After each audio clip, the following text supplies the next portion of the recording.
Viewer discretion is advised. It's the All or Nothing Show featuring John Mills and the Reverend Chris Reject.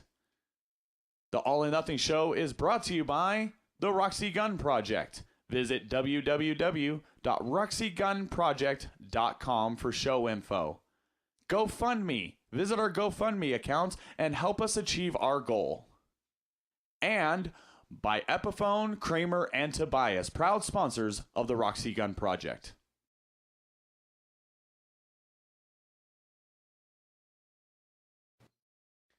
And welcome to the All in Nothing Show. I am your host, the Reverend Chris Reject. I'm John Mills. And this show here is a weekly series that we have created. John and I, we've talked about doing podcasts and all kinds of different things for a couple years. And so we decided to go ahead and do this. This is going to be a new show on Rejected Minds. And basically, this is a show that we just do what we normally do and just talk about anything. Bullshit. Yeah. I mean, plenty of times people have asked us, why we don't put cameras in the house or anything like that, because what we do when we're just hanging out is usually funny, and I don't think so. It's usually just us bullshitting. And Well, weren't you guys going to put a camera in my room or something? we wanted to put one in your bathroom. I think we did, actually. Oh. Yeah.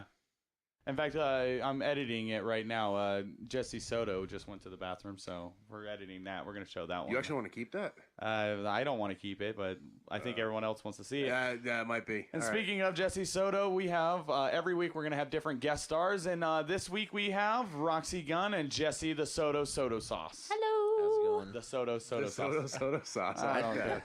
I don't think the Sotoist. bathroom wants to keep that. No. Because this isn't live, this is actually the second time we've done this. We Yes. had technical difficulties, so it was horrible. Like, Roxy and Jesse were sitting there talking for a good 20 minutes with no video recording. So we're trying it again. Our video came out great. Of course. But, those two just kept talking, and so... But that's life, I guess. Thanks for Yeah. having us in the All or Nothing. Yeah, you guys We're were the the nothing at that We're the point. nothing. We're the nothing. So every week we're going to have different guests on the big red comfy couch, as you see that they're sitting on. We had a conversation earlier that was a child's program. I loved Big Comfy Couch. I didn't have that. I didn't have that. It's funny. never heard of That really helped me in my life when I was a kid because Having a big comfy couch? no, the show, because the girl that was on the show because throughout the show she would do like different activities and she would pull all this stuff out, and there'd be like flags and this and that, and so we'd do all these activities throughout the show, and then at the end of the show she'd like look around and the set would be a mess. So she'd be like, okay, we have to clean and we don't have a whole lot of time, so on the count of 3 we're gonna clean up as fast as we can. And she'd go 1, 2, 3, and then it would fast time her like cleaning up all the stuff. And so I used to do Benny Hill that style? when I cleaned my room. I would look around and I'd be like, okay, we gotta clean 1, 2, 3, and I would just go a million miles an hour and clean up all my stuff, and it really helped. Don't you just wish at certain points in time you could just fast time like that? No, I wish I could be Mary Poppins and just snap and everything would go in its place. That would be helpful. No, less Mary Poppins, more like Mickey as like Merlin's assistant. Oh yeah, Doing the brooms and the buckets. Yeah.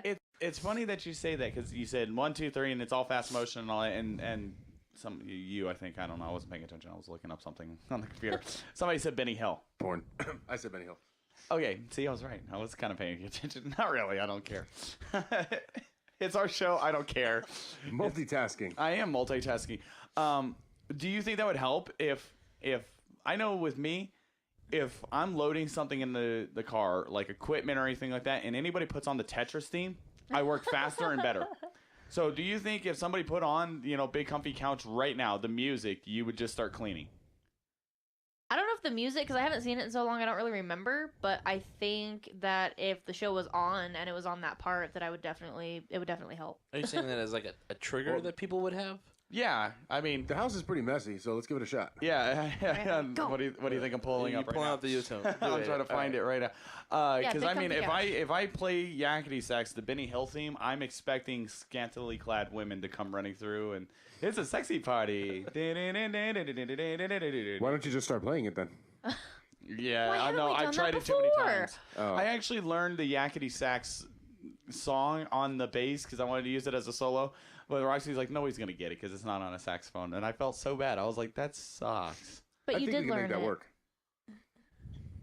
Okay, I'm looking up. Big Comfy Couch cleanup song. There we go. See, there you go. Now, I bet you anything, there's gonna be a DJ remix of this. Of course. Please no. What the Gonna ruin my techno? childhood. All right. I'm gonna try to post this onto the video blog That hasn't here. already I happened. mean, they did it to Little Einstein, so why not? Here, let's see. Let's see what happens here. 10-second tidy. No, we got a fucking advertisement. Of course. What is with YouTube and the fucking commercials now? It's getting out of hand. Because YouTube doesn't have enough money, right? No. I'm glad Pornhub doesn't do that. Visa, it's everywhere you want to be. Oh yeah, give it to me. It's like, what? No one would go Chris to is the still site watching anymore. 1970s porno, apparently. All right, here we go. Yeah, Big comfy give couch. it to me, I'm gonna big put my mic boy. on it. I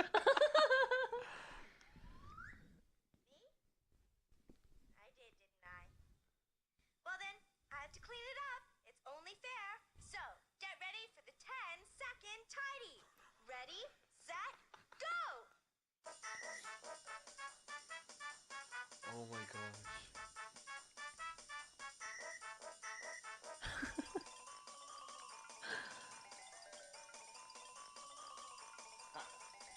What was I'm all tuckered out. Tell me that's not fucking motivating, Hold on, okay? was Tell that me even that's in time? No, what's funny is the fact that I now remember what that show is. See? No, I've and never not seen that show. No, Oh, my man. sister used to watch the crap out of that show, and I'd be like, "What the hell is that noise?" Oh, and now sing-alongs. And now we got roosters. You got a big cock. Yeah.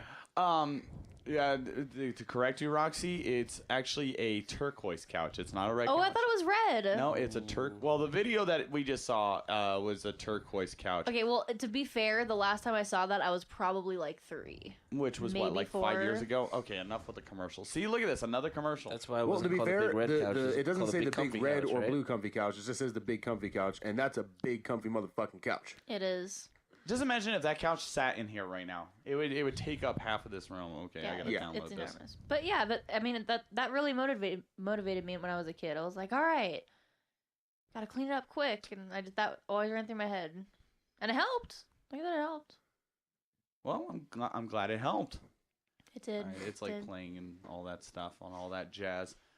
So I didn't mention this earlier. This is not a live broadcast by any means. If No. it was, you guys would be very disappointed in the last hour we did because everyone would be like, "Where the hell is Jesse Soto at? We want to look at him some more."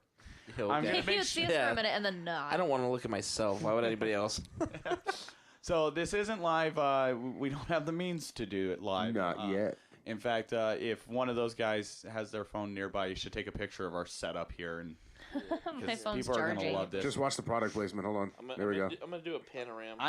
I'm out of drink. Oh wait. Mr. Patrick is in the Mr. studio. Patrick's in the room. Sweet. We're gonna get two perspectives of this. You can see the studio. Yeah, how messy it is The messy studio. with the Christmas tree. There's That's the still- Christmas tree. Look at that. You're never gonna take that down. It's are never you? coming down. It's Yeah, not no, a Christmas our, tree. It's It's our a holiday tree. tree. There we go. Let's show the camera here.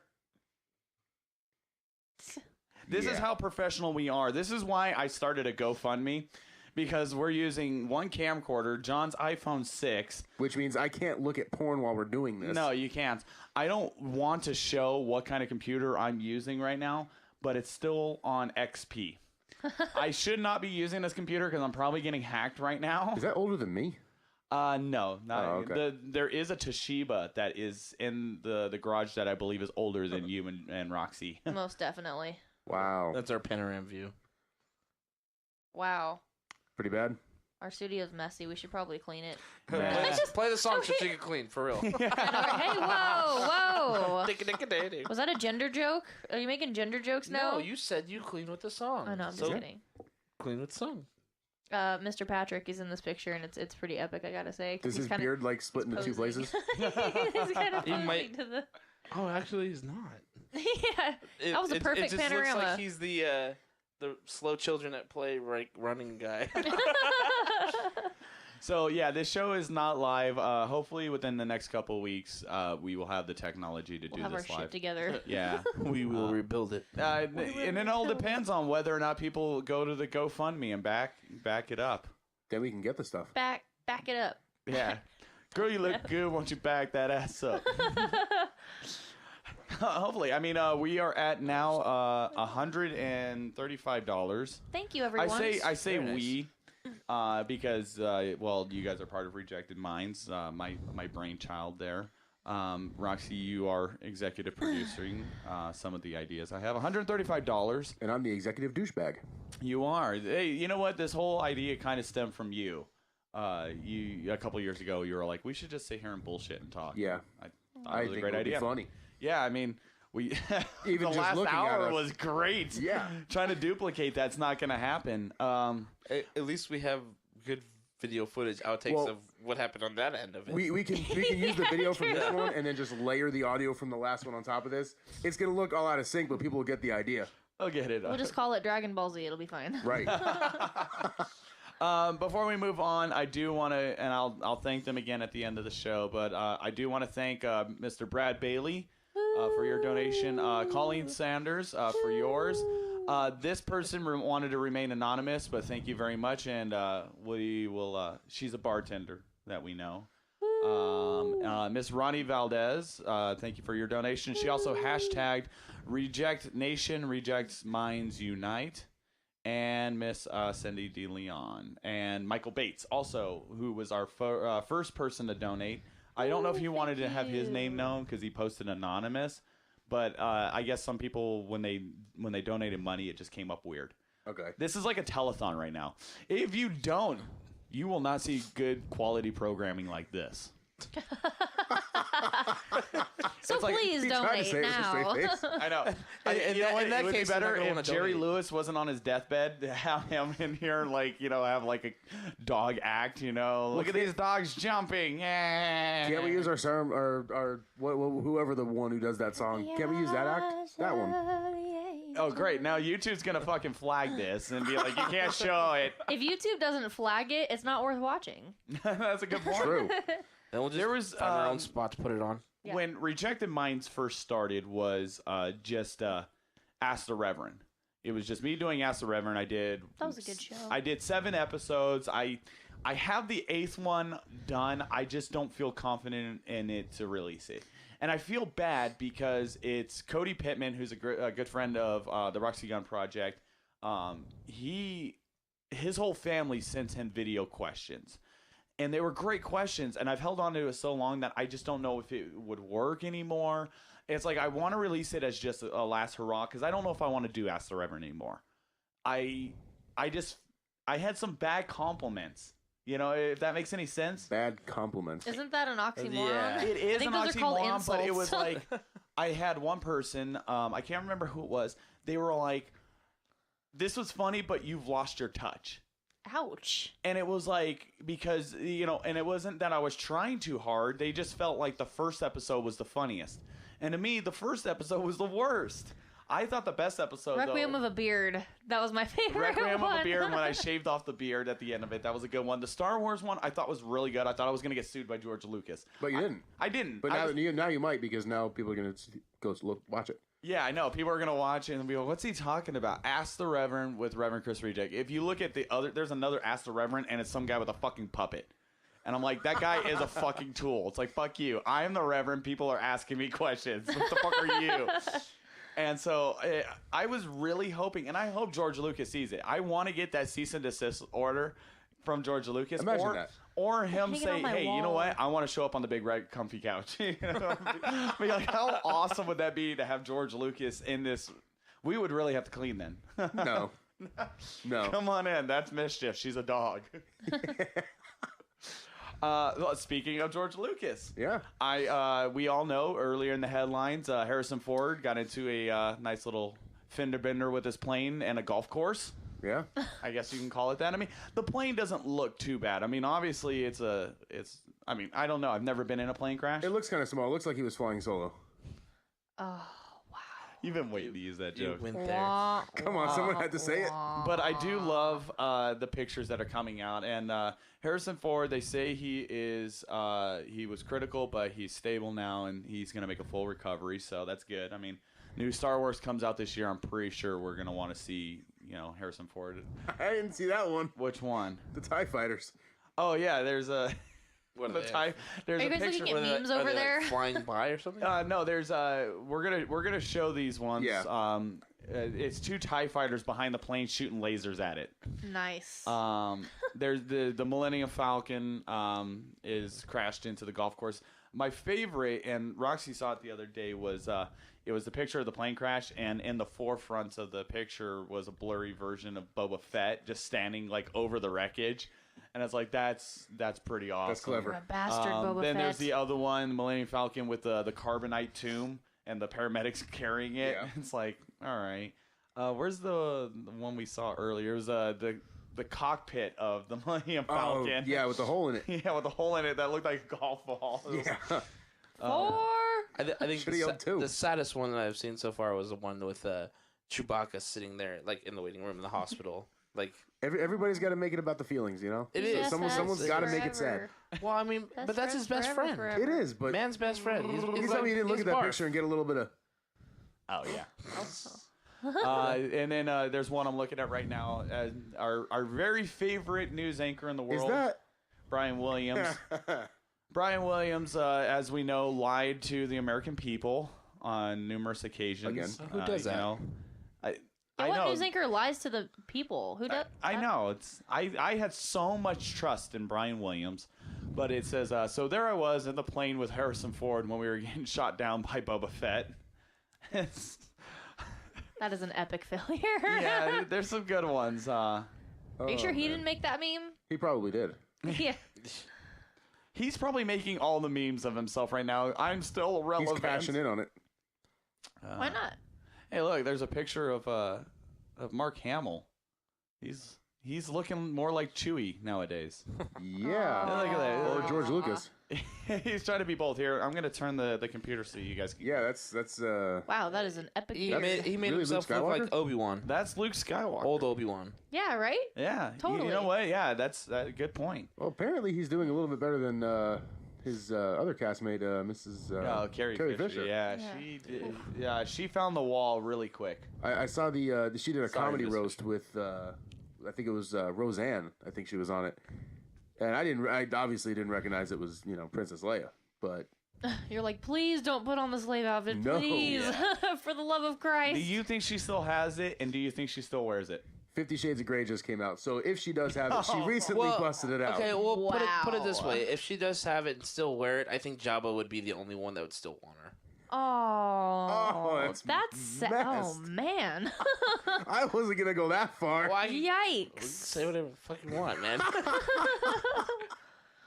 We still love you, Carrie Fisher. Yeah. Yes. Yes. I mean, she Wouldn't will have been always Star be Wars Princess without Leia. you. Yes. You know. Yes. Just saw Mark Hamill just did a new movie. He's in the Kingsman with Kingsman: A Secret Service. with Colin Firth Firth. and Michael Caine. Wow. Michael Yeah, Caine. he Mark Caine. has a small Michael part in Caine. it, but it's good to see him back Doing into the something. movies. I mean, he's been for the last 15 years the voice of the Joker in all the Batman games and the Batman cartoons. Yeah. So it's good to see him back on the screen. I mean, obviously after the automobile accident he got into, he doesn't look nearly the same anymore. I didn't recognize him, but that's just because I haven't seen or heard anything he's done since Star Wars. No. Other than Jade Silent Bob Strike Back. Oh yeah. Oh yeah, That's right. I forgot he's in that. No, I never knew he was in a car accident. yeah, I guess it was really, really horrific. Like it was really, really bad. But Wow, that's awful. But then again, at the same time, you don't play video why are you games or smiling, you bastard? watch. Roxy, you don't play The video other games or question that watch comes to mind. any No. superhero cartoons because Not he does really. the voice for everything. Right. Well, it was just to see him as himself, like in person, was interesting, and I didn't recognize him at all. And I just remember sitting in the theater, and I'm like, I wonder who that actor is. And Kristen Dorman goes, "It's Luke Skywalker." I'm like, what? It's like, it's Luke Skywalker. You That's gotta Mark get this Hamill." face smells like. I'm like, not oh. even gonna go. I'm leaving it alone. I'm closing the case on it before I say something stupid. Oh, what's the fun of that? Say something stupid. Now would be the time. I hate to be the one asshole with the extremely morbid sense of humor about it, but wouldn't it have just been kind of if he had lost a hand in the accident? Wow. And I can't be the only fucking person who thought it. No, I'm So pretty far, sure yes, you've been the only person if that's thought the it. internet was around when he got into that car accident. Someone would have done it. The memes that would have come out, then yes. I mean, obviously Harrison Ford is being the victim of Internet. basically what we're doing Yeah. right now. And it's only because he's okay. There's too much shit on the internet and the rent's too damn high. But you can only hope he's sitting there in the hospital room looking Laughing at all at these, it. just laughing. I mean, seriously, who He's would not Yeah. in a medically induced coma. Oh, I'm sure he's playing well, with his he's saying iPhone 6. It's fine now, Yeah. but Yeah, but then again, that's the media. That's Brian Williams telling us he's True. fine. Right. or he can still I'm be there frozen in holding his carbonite. hand right now. No, but Brian, you're in the studio. They rolled his Yeah. bed next to me. Am I? Brian's He rolled not- in his bed next to me. He's right here. He's right You can't here. see him, but he's right here.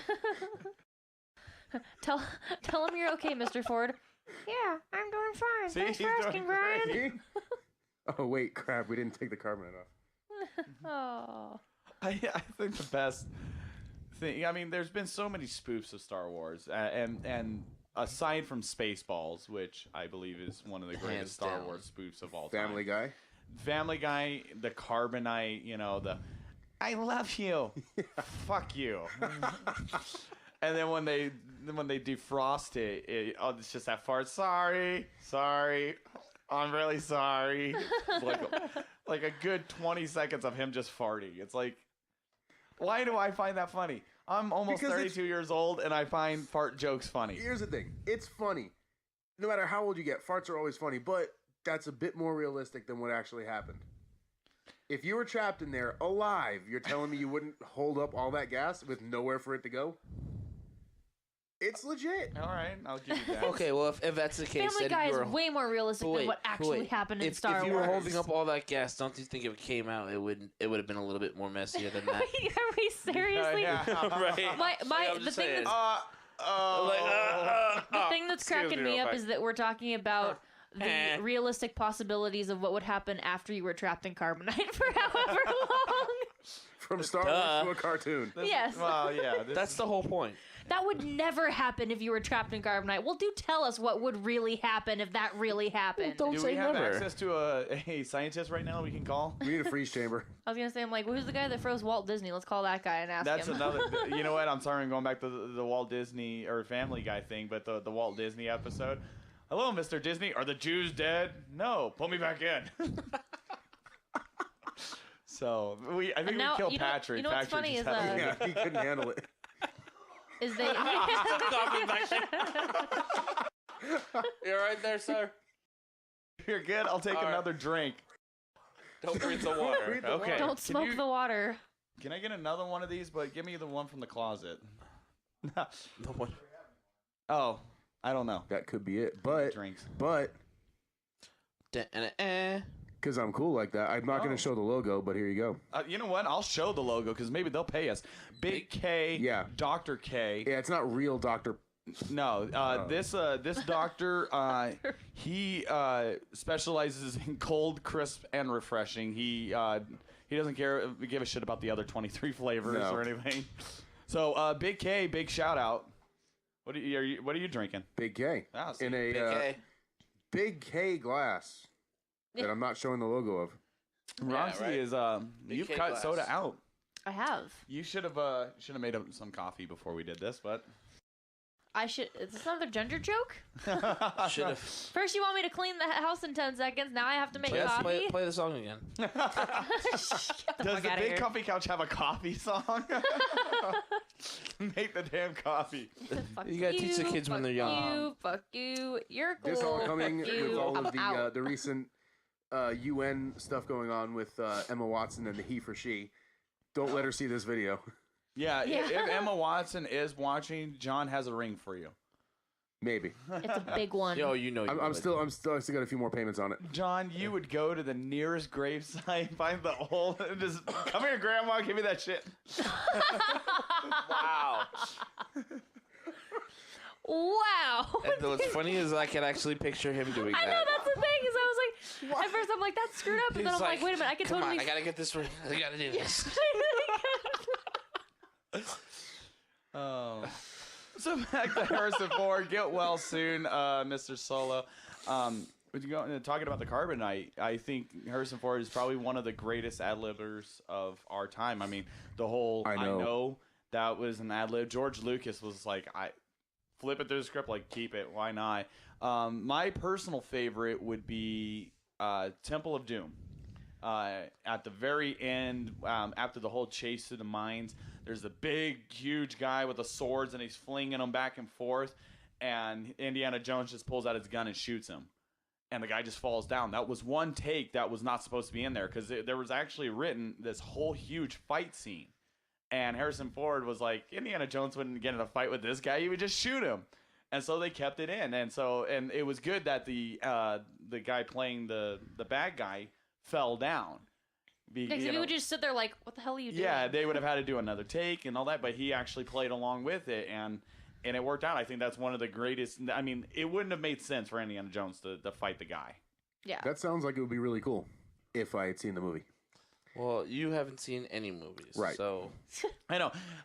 People watching out there, go ahead and comment in the link below there in the section there. Ask us a movie. No, John has not seen it. Yeah, if you ever want to stump me on anything, ask about a movie. Probably haven't seen it. except Harry Potter. Except No, John hasn't seen the I movies. have not seen the Half-Blood Prince movie. It's really good. It might be, and I'm sure I'll eventually watch it, but it's still not going to be better than the book. I'm a book guy all the way. Yeah. That there, the movie thing is another show that we're going to be bringing starting this week, featuring Mr. Patrick Caffey and Cody Barnett, the Code Man. And we're calling it... The Scale. Thank you, Roxy. I need to write that down because I'm going to keep forgetting. I came up with the idea, and You're a musician. How do you forget the scale? He's a bassist. Oh, that's right. And I came up with the name. Oh, okay. Yeah. The Scale, it's going to be all about movies, and we got a good question for them from Joe DeZalvo. So that's coming up this week, so stay on the lookout for that. That will not be live like this show will be eventually, so because I'm afraid to have those guys live. Yeah. If you thought this was bad. Yeah, I know. People have already tuned out. I don't know how long we've been recording for, but people have already tuned out. They're like, fuck this. This show sucks. They don't show enough of Jesse Soto. They don't show enough sauce. We need some more sauce. Soto sizzle. So we earlier in the week, we've had some people ask us some questions, give us some topics. Go with the first one. Mr. Brad Bailey, Yes. who donated some money, asked a question, and we're going to shoot this over to you. All right. We've already discussed this in the last time we did this, but Yeah. now you know what the question is. Right. I gave you time to prepare. Steve Vai's use of the Lydian mode. Steve Vai's use of the Lydian mode. All right. I'm going to make this a lot more brief than what I did earlier because it didn't need all that explanation, but... We all tuned out after the first word anyway. Exactly. And I figured just about everybody but maybe Brad Bailey and Steve Vai would as well. So the Lydian mode is a very major sounding mode, and it fits very well with Steve Vai's normal type of playing, and he likes it very much. I like it very much when he uses it, and that's how I feel about that. Did you just compare his style of playing to his normal? Yes. For Normal him. for him. Normal for him. That's, completely abnormal and inhuman for anybody of the mortal race, but for him, it's his normal. I was going to say, because, that's not normal. Yeah. No, I think I've managed to pull off, one or two of his licks at half tempo. For him. But no. I play bass guitar. I play power chords on the guitar, and I play saxophone, and then I play drums. I don't know any of... I just like watching your mouth move. Get good deep. Well, man. Sorry, Seth MacFarlane. I stole Tell that. us how you really feel. Apologies. You like watching his mouth move? Yeah, It's the beard, isn't it's it? the beard. Yeah. It reminds him of vagina. I want to go ahead and tell everyone about the show that we're actually doing, the sitcom. Yeah. That I don't know if it's really a sitcom. I don't really know what we should call it. It's funny. It's a series. It's a series. It's a farce web series. I want to tell everyone about it. I have people asking about it, and I don't want to give away too much. But John Mills will be the lead in the show.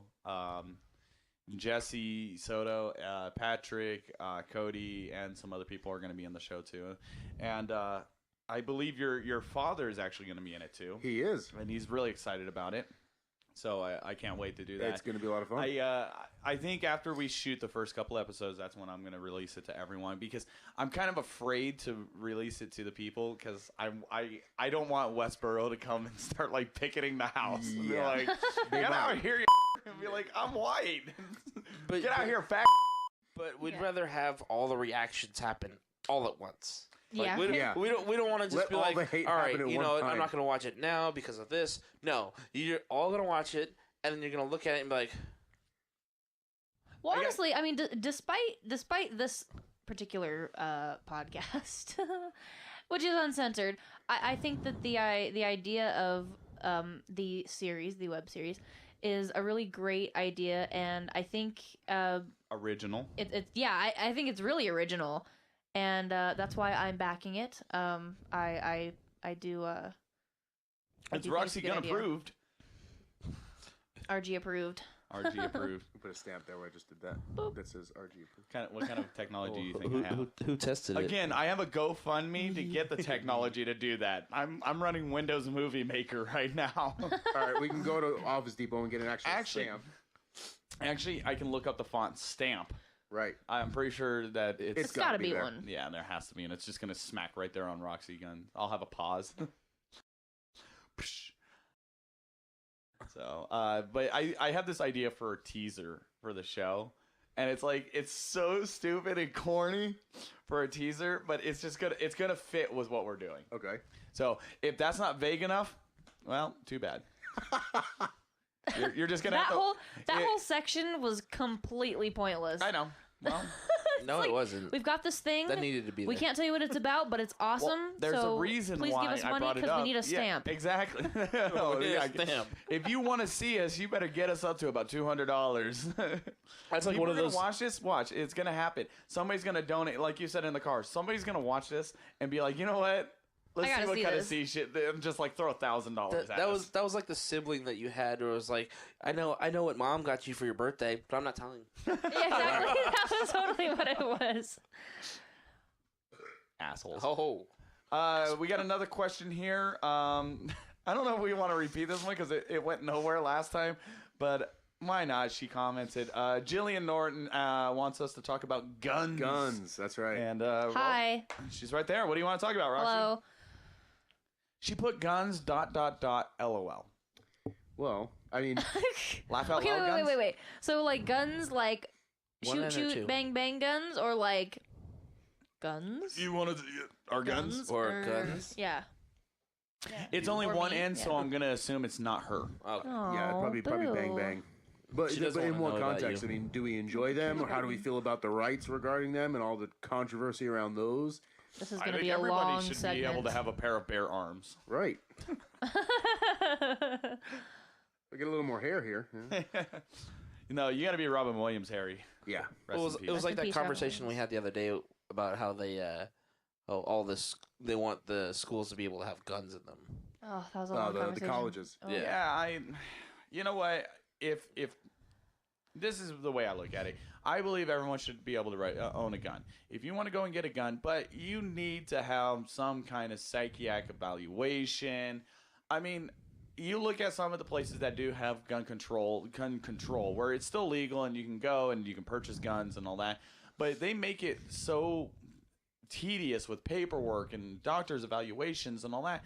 But they still have low gun rates. But then Patrick, you're a gun advocate, and you're not even in on this.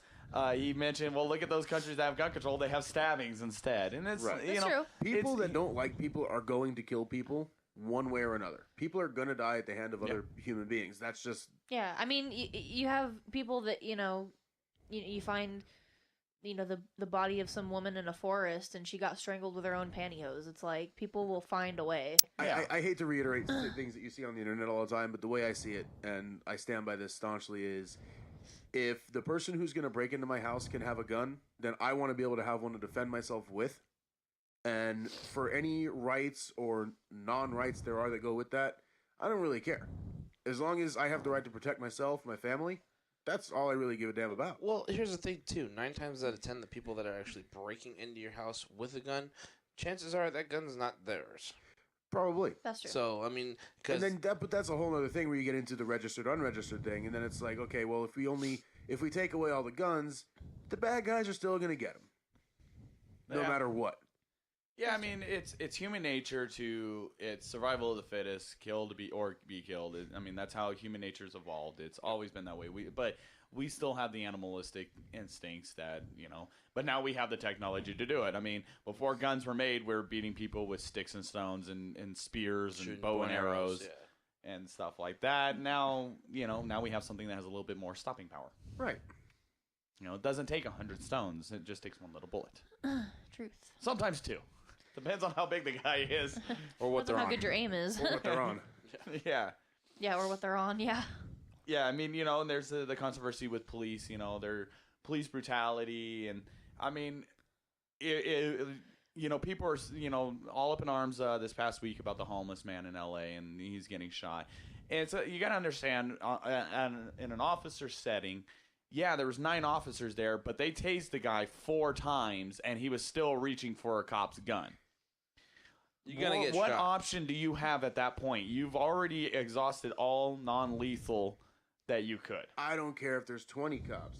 If I reach for a police officer's gun, I should be expecting to get shot in return. There's an episode of Cops. We've watched every episode of Cops. Right. And there's an episode here in Las Vegas, and it's over by the Alamo rehearsal studio down on Utah or Wyoming, in that very lovely part of town near the Meadows Village where taxis can't go.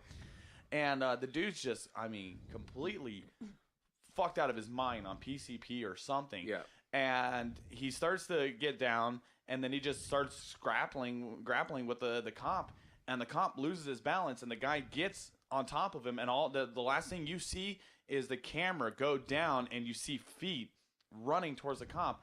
And when it comes back on, the other officers are there trying to get the guy handcuffed and off of him.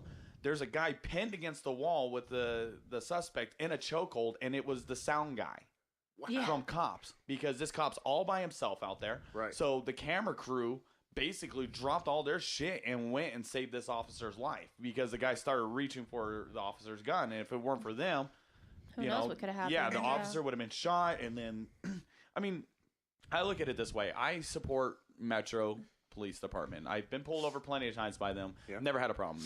North Las Vegas, I've been pulled over by them. They've been really cool. I used to deliver pizzas to them. NHP. And it's just, people are like, cops are assholes. They're all assholes. It just depends on how you treat them. I've never had an issue. Yeah, I'm always cool and respectful. I got pulled over with Roxy one time, and we know why I got pulled over. It was a warrant stop. He wanted to check to see. It's 3 o'clock in the morning. We're getting home from a show. And, the cop was actually really cool and joking around with us. Mm-hmm. Yeah, there are bad cops, but no one ever pays attention to the good cops out there. Yeah. And that's the problem with, there's a cop, you see stories once in a while. Cop pulled over somebody, didn't have a car seat, goes and buys them a car seat and diapers and food.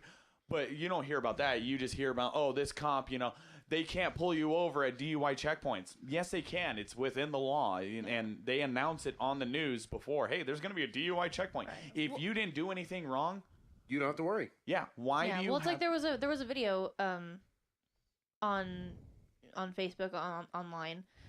And it was this guy, he pulls out his camera, he's at a DUI checkpoint, and they do warn you that there's the DUI checkpoint ahead, and this guy pulls out his phone, and he cracks his window, and the cop asks him, he's like, hey, can you please roll down your window some more? I need to check your ID. And the guy got all belligerent right off the bat. Like, the cop was just like, hey, can you just please roll down your window? I need your ID. What do you need it for? I didn't do anything wrong. Why are you pestering me? Sir, I'm not pestering you. Can you please? No, I'm not doing anything. I don't have to do it. I don't have to do anything you say. I know my rights. And the cop's like, seriously, dude, come on. And finally, the cop had to pull him out of the car because the guy tried to roll up his window and drive away. That's the issue. And, if people can say whatever they want after this. And actually, it would be a good topic if people want to comment on this. Is, I've studied U.S. Constitution. I've studied constitutional law. I have a degree in political science. And you see all these 2-bit ambulance chaser lawyers going on, these talk shows saying, well, they can't do this. This is their rights and blah, blah, blah.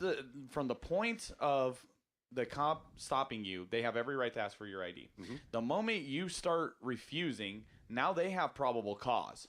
At that point, now they have probable cause, because what are you hiding in your car? You might not have anything in your car, but you're causing a problem. You're causing a scene. You're acting suspicious. You're acting shady.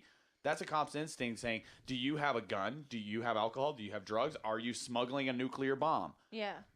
they don't know. But why make their jobs difficult? It's like, to me, and I've posted this before on my own page.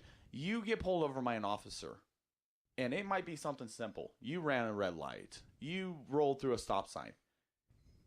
Why be a dick to them? Because the stop before this, he might have been rescuing a child from a bad family, or he might have been, at a car accident where everyone died. Yeah. He could have been just shot at. We don't know what he's done. Right. So why am I going to be a dick to him? Because I honestly, right now, if something came through this window, I want Metro here right away. Yeah, absolutely.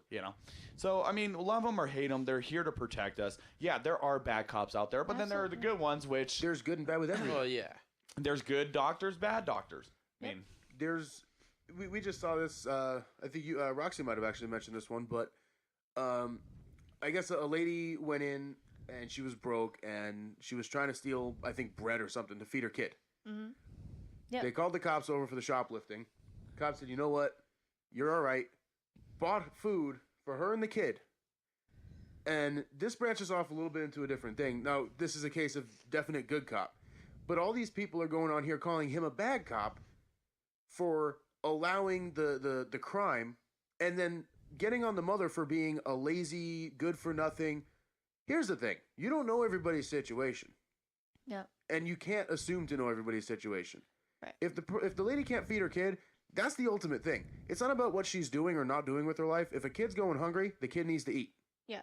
Fuck everything else. yeah. Right. And I that's mean, probably what he read and assessed from the situation. Right. Probably talking to her Because he's not an idiot. freehand, yeah. yeah. Yeah, Well, I there's- mean, you hear about that all the time. Somebody calls the cops. We have a shoplifter. They come in. It's a lady, and they're like, "Well, what are you stealing?" She's like, "Diapers." Right. It's not, "Oh, I held up the register. Oh, I'm stealing liquor. Oh, I'm stealing cigarettes." No, I'm stealing diapers for my kid. Right. I don't have enough money to get it. My kid needs the shit. Yeah. What are you gonna do?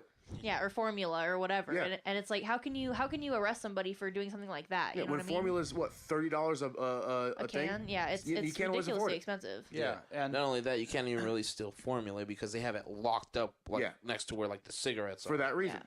Yeah.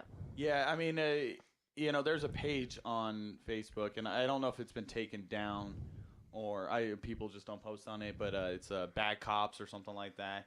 And some people that are on my friends list would post things, and I kind of got really pissed off when the two officers were shot and killed here while having lunch. Yeah. And they posted, two bad cops are finally off the street. And it's like, are you kidding me? Both of them are fathers.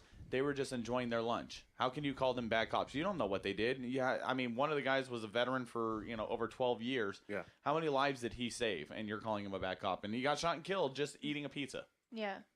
By people that believe that. But, it all comes down to, people have bad experiences and they're going to blame. I mean, I don't go to a hospital and think all doctors are bad. No. Right. I think they're greedy son of a bitches, but I don't think they're bad doctors. There's a difference. Yeah. I mean, it all comes down to it's Obama's fault. Thanks, Obama. Thanks, Obama. Yeah, thanks, Obama. Which, maybe we should do that. Be like, Barack Obama supports this show and see how many, Republicans, start, donating money to get us to change sides. Right. Well, and that's another thing. You mentioned a little bit ago about the good and the bad and how one bad thing will outweigh all the good things. And the ugly. Right. And planes, trains, and automobiles. Exactly. In the case of our, president, without taking any sides on whether I or anybody else is for or against the president, I'm just going to say this. The man does one good thing, gets a little bit of recognition for it, and then he does one thing that people don't like, and all of a sudden he's the worst president in the history of the United States. He's breaking our country. He's trying to steal our guns. He's trying to take our lives, and He's I've a seen fascist and a communist. people have compared him to Hitler, Yeah. saying that he's going to put us in camps and fucking lock us up and kill us. But yeah, here's the What? here's the best part about that is That there. was the greatest reaction. I know. I'm sorry. Even I'm thinking about it as I'm going over my head. I'm like, how do you fucking come to that decision? How do you come Very to easy. They just form You're a thought stupid. and then it happens. That's pretty much how how it it is.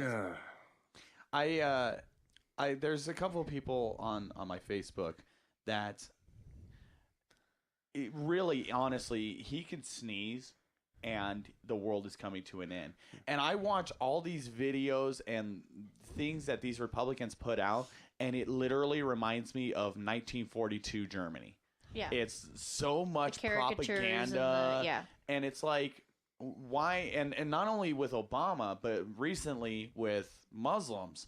And it's like, are you kidding me? It's like, what you guys are doing is no different than Nazi Germany, saying that all Muslims are bad. I'm sorry, but the Muslims that at the smoke shop are pretty fucking cool, and I don't think they're planning on blowing us up. No. He just wants me to buy a carton, not just one pack. The race, the religion, the anything does not speak for the whole.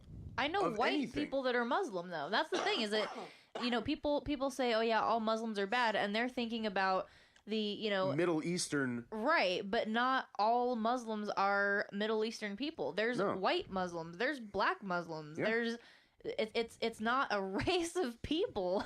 It's just like, Jews are not a race. Right. They're, a religious people. People don't understand that. And it's like, It's just when what is something wrong with you originates guys? from an area, it seems like it tends to be considered that, okay, instead of saying these people are Israeli or these people are wherever they're from, it's, oh, these are Jews. right. And quite frankly, someone could come over here from Israel and say, you know what, I think Jesus Christ had the better way. I'm going Catholic. He's no longer a Jew. Right. If a Jewish person gets baptized as Catholic, he's no longer Jewish. Truth. And that's the thing. It's not a race. Mm-mm. But it gets lumped into that. But even within that, race or religion, Yeah. one can't speak for the whole. These extremists that are doing all this crap are not the Muslim population. Right. Because it's like, for example, Westboro. They claim to be a Southern Baptist church, and they're all about, they're all about the Lord and all about the Bible. There's Christians, hardcore Christians, are like, yeah, we're not associated with those wackos. They won't touch them. Yeah. Your grandparents are very very religious. yeah, very Jesus associated. Very much. And they do not associate one bit with Westboro. Those people are Most people with a shred of sanity don't. Yeah. which we can segue into another topic. We all know Mr. Leonard Nimoy had passed away last week. Live long and prosper.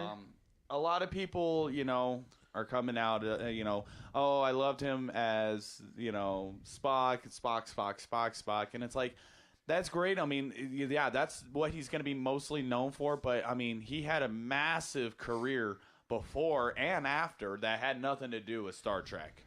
And so it's kind of funny. It's like, oh, my God, he was my favorite character. And it's like, well, then you're an idiot because I watched Star Trek as a child, the original episodes, the movies. I was always scared of Spock. I was scared of him because he was very, straightforward. Very intense. Very monotone, and it was like he can fucking kill you with that little pinch, and it's like he scared me. And so when I saw, later on, Leonard Nimoy, he did a voiceover for The Simpsons, which was very funny, where he got in the car and drove away. I thought that was, I was like, okay, so this guy has a sense of humor. That's when I warmed up to Spock, but beforehand I was like, man, he scares the crap out of me. Yeah. And if anybody's wondering the segue, Westboro is planning on picketing his funeral. Are you? What? Yeah, They will want to picket picket anything. anything. Wow. I'm pretty sure if I took a shit right now, they would try to picket it. Well, I just Well, did. They No, shouldn't. they They shouldn't pick at it. I'll let them pick at it Pick if at they it. want to. You can fling the corn at him. I Oh, don't remember eating any corn. you never remember eating the corn. That No, comes you out. never. No, that, Just like, that what came the from hell? last I There week. was one time I It's remembered just eating the creeping corn. right back up. Were you expecting it though? Were you planning on seeing it again? Well, you don't really plan on it. Well, no, at that, When I point, You don't- yeah, when you I don't looked sit on down, the- I was like, "There's that corn from earlier." Yeah, you don't. Yeah, you don't do you inspect your poop, John Mills? Do you go? No, I wonder but- if that watch is in there. No, but Like, generally you you know if I mean, it's the only food that you eat once and see twice. So I mean, you kind of know what's coming. Yeah, I suppose so. Can't so get do around you that. look for your corn then? Do you make it a habit? No, Oh. it's just sometimes when you turn around to flush, you're like, oh, Right. wow, look at that. There it is again. And I'm sorry, but if you don't, remember eating that anyone who one. says they don't turn around and take a look at the masterpiece they've created is a liar. There was See, I never understood the people that sit down, they flush while they're still sitting. That's ridiculous. That's gross. That's super gross. Then you got poo water all over your booty. yeah. There was Nasty. somebody that's why you get up and do the courtesy. somebody I first. used to know. I should play that song right there. Somebody that I used to know. He was the oddest pot smoker I have ever met. And only because when he smoked pot, he got really like focused on work. And he wanted to eat healthier. And so before he started his whole health trend, he wanted to, I know, pot smoker wanting to eat healthy, which made no sense. He Went wanted from Funyuns to real onions. It's like, man, this stuff's not good for you, man. I'm not gonna fry these. Yeah, I Those don't are want getting that cold. stuff, I want to be man. healthy, but I'm smoking pot. So he decided, he read on the internet, because everything on the internet It's was true. true. He was like, I got to start my diet next week, but I got to time my bowels and see if I'm regular. And the way you do it is you eat a can of beets, and when your shit comes out red, you time it in between each bowel movement after eating beets. And yeah, he actually had a notebook that he had a poop diary. And I was like, you've got to be fucking kidding me. I'm sitting there eating a double cheeseburger. Like, yeah, okay, good luck on that. I'm lucky if I can time when I have In breakfast. his diary, did he like describe his shit? Time my shits. Yeah, so rest in peace, Leonard Nimoy. Yeah, Yes. right. On a lighter note, now that we've all pooped, Yeah, now that we had our poop out of the way. Yeah, definitely rest in peace, Mr. Nimoy. You will be missed. It's like the book you read as kids. Everybody poops. I didn't read that I book. never read that book. There is a book that I want to get, and it's All My Friends Are Dead. Oh, the dinosaur book. The dinosaur book, yeah. All my friends are That's dead. cold, but it's kinda... Crazy J, Okay. plug. He has that book in at his house, so next time we do that show. I don't think that'd be so much for kids as much as adults, like old people. Oh no, it's for like our It's like all my friends are dead. Dude. It's my time. Oh God. Oh. I already know I'm going to hell. It's fine. That's all right. Joe Calitri's driving Alright. the bus. I got season pass. John has to go to the bathroom. Oh, no. Oh no. No. Are you about to fart? I was just letting you know that the battery there is low. Oh, is it? Oh. low? Yeah, it's flashing and saying All it's right. low. Well, why don't we go ahead and take a quick little break so I can charge that up, and we'll be right back. Hey everyone, Chris Reject here, just reminding you to go to our YouTube page, youtube.com/users/rejectedmindsfilms. Go ahead and get on that page and click subscribe. Again, that's Rejected Minds Films. What's up, everybody? This is Cody. And that's Cody. And you should watch us on Rejected Minds doing the cool stuff with movies. What's our show called again? The Scale, man. Awesome. And just so you all know, this big guy right here, besides the fact that he's my teddy bear, his name's Patrick. And we're back. How's it going? It was going. Costume change? Yeah, it was a little cold in here. The studio AC must have kicked on, and I can't figure out how to turn it off. So It was It's called Close the Door. a wardrobe malfunction, and the turkey was yeah, done. a bit of a nip slip on the Super Bowl stage. He had a nip slip. Yeah. Oh my God. Yeah, we also had to make coffee, so. Yeah. Cheers. I love it because they're not paying us anything. John went ahead and black taped his black taped his cup. I'm not going to give any promotion to that generic company. coffee. That company, and I know this because it goes along with weird news. Years ago, filed a lawsuit against a certain club here in Las Vegas that hosts the alternative fetish styles of people, I guess you can say. Swingers. Yeah. I'll just say that the place had a giant green door. Oh, gotcha. And Okay. they had There's a places like that here. Yeah, I know. Where? What a shock. There's a coffee shop in the right when you walk into the front door. Don't ask how I know, but it was called Starfucks. Wow. And Brilliant. if you go in there, if anybody's interested to go to the green door, and you don't want to go and participate in anything, if you want to go, you can actually go into just the coffee shop area. If it's still there, I don't know. I've never been there in the last couple of years. They actually had the 3 cease and desist orders from the company we will not foremention. But you could guess what it is. Hanging on the wall. They actually put them in frames and put them on the wall. And they're like, we're not going to stop using this name. It's Kind of like what you were going to do with the George Lucas ones, right? yeah, dude. Oh, my God. Do you actually know how that place actually stays open? Do I want to? Do you, They have I actually amazing do. Danishes. No. Funny story. The business license that That's they not have for that cheese. place is actually a gym. Because in one Well, I of their guess. rooms, Think about it. all they have is the requirements for a gym, and that's how they maintain their business. Was it a weight bench? No, they got like a weight bench, they have a Wow. treadmill, and something else, and that fits their requirements. That's amazing. Man, I'm subscribed to the wrong gym. Yeah, right? So like, John, you wouldn't get anything done if you went to that gym. it's like, yeah, I was like, I yeah, was how working much out workouts today. can you get out of a high five there, Jim? All right. you know what? That story's been told plenty of times. We don't have to go there. Yeah. No, I think so, everybody knows it. So what gym do you work out at? You look really fit. Oh, with a green door. Yeah. Yeah, And what watch parts the really jaws fit? drop. Yeah, if you're going to the green door for your gym membership. He's like, well, it doesn't really fit, but yeah. Wow. So while we were taking a break, So anyways, back to before- the news here. before we took a break, and during the break, we were still talking about poop.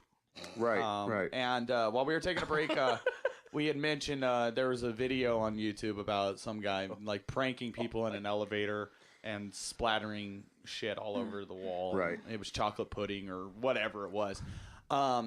I actually have an interesting story. I at one point was a assistant manager for Burger King, and I worked at the one inside Boulder Station, which is where you get to see the most interesting people come through there. You know, people always say you want to watch people, you want to go watch people. That's the place to go. Absolutely. You know what? Yeah. Actually, I was waiting I was coming to pick you up from work. I think one day your car broke down. I had to take you to work. Something like that. Anyway, I was sitting in the lobby of the Burger King at Boulder Station, and I'm sitting there on my phone, and this young lady taps me on the shoulder. And she's like, excuse me, can I borrow your phone to call somebody real quick? And I was like, oh, you know, I don't really have a whole lot of minutes on my phone right now. I'm like, She used the minute line. What, is that even still applicable? it was the only thing I could think of. Be But like, anyway, it's a prepaid. so she was like, oh, okay. She's like, well, you know, I understand. She's like, well, can you just call this number real quick and tell them that I'm at the Burger King at Boulder Station? I'm like, okay. So I called this number. The person didn't answer. And I was like, they didn't answer. She's like, oh, okay, no problem. So she gets up and she leaves. And it dawned on me as she was leaving that she was most definitely a hooker, and I had just called her pimp. Wow. Nice. And I was really happy that the guy, whoever, didn't answer the phone, because the last thing I need is, hello, hey, this girl's, I'm just calling to tell you that this girl's at the Burger King at Boulder Station waiting for you. You sound pretty. You need a job?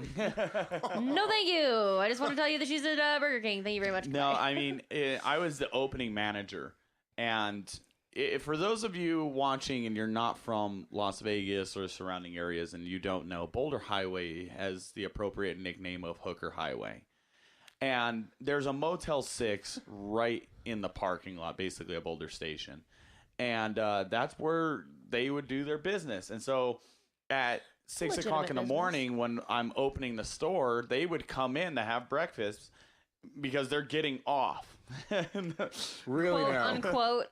No, they're leaving their job for the day. Right. And I'm a nice person, and being in that kind of position, you got to sit there and conversate with them. Anybody that comes up, and I'd ask them, I would be like, That just sounds dirty too. Just I was with a hooker conversating with yeah, her. well, it cost me $10. I conversate with hookers all the time. All the time. I would ask them. I would be like, so how's your night going? Because I know what they're doing. And I'm gonna kill Jesse in a second. Jesse's dying over here. I conversate and trade for hash browns. But I would ask them how their night went, and they'd be like, "Oh, it was a long night." Because So, how was it? So no, I would be like, because Was it moist? I have to talk to people, It's like, what am I gonna ask them, So I'd be like, how was your night? And they'll be like, oh, it's been a long night. They're carrying their heels. Like, it's a long night, and I'm so tempted to say, yeah, I know, you're dripping on my floor. Do you mind moving out into the casino? Oh, God. It's like you're full. But so back to the poop story. Speaking of full, that's story fucking one. gross. I'm working, and I became friends with all the security officers there. And one of the officers, he came in and said, whatever you do, don't use the third stall in the bathroom. And I'm like, why? God. And he was like, the best way I could describe it is if somebody took a t-shirt cannon full of shit and just opened the door and fired it. It was everywhere. He said the worst part about it was when you're in the stall and you had the door closed, there was an outline of a human body. It was like the shit just went like a shit chalk line? Yeah, it hit the wall, probably ricocheted and hit the door. And I didn't believe it. I'm like, no way. I go in there, and there's like 4 people trying to clean all this up. So about 2 weeks later, I'm in the bathroom, and I'm not in the third stall because I'm afraid to use that because of what happened. It was like shit-mageddon in there, Shit-mageddon. It was like bad. I'm sitting in the fourth stall, and I look up, and sure enough, there's shit stains on the ceiling. It was so powerful that the shit hit the ceiling in the bathroom. Did the person live? I mean, I that's don't the, think that's so. the I question. think it was like and human then body you parts. really got to think, how does that? I mean, if that was not over exaggerated, if there was seriously just crap everywhere, okay, you have to think about how in my the raccoon hell wounds. does that even happen? Like, was it the person himself, or was it like a toilet malfunction, or It's Boulder Station. What do you think? I Yeah, can just picture this guy it's goes like in that. there. It's like that scene at Big Bang Theory when the meatloaf launches to the ceiling, and it's like, That's what I'm thinking. the space You know what, toilet. maybe that's what happened. The guy finished up. He's like, "Woo, that was good." And he flushes it, or it's automatic flusher, so it like, brrr, boom, and just, that like, guy's just like standing there like. and you covered see in the guy shit. against the wall, like, Is that where Wu-Tang Clan got the idea for this song? It's like, at first, they dropped the bomb. Yeah. and then that was it right there. I mean, I'm glad I don't work for Burger King anymore. My only question with that, though, you said you looked up and there was shit stains on the ceiling. Were any of them in the face of some famous character, either from or not from the Bible, that you could have taken a picture of and sold for $100,000? No, I wish that would have been awesome. Like the French fry? Yeah, I if that would have happened, I would have never met any of you. Roxy would probably be the only person I would know because I'd be living with my new best friends in my mansion. If the person took that shit, and this is when you were working at Burger King, right? Did they have it their way?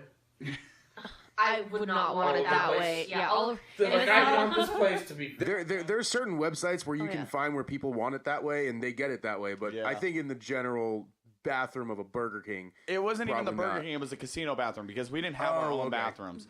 Which brings me to my next story Yeah. about I loved that job when I worked at Boulder Station because of the fact that I was never shocked because everything could happen there.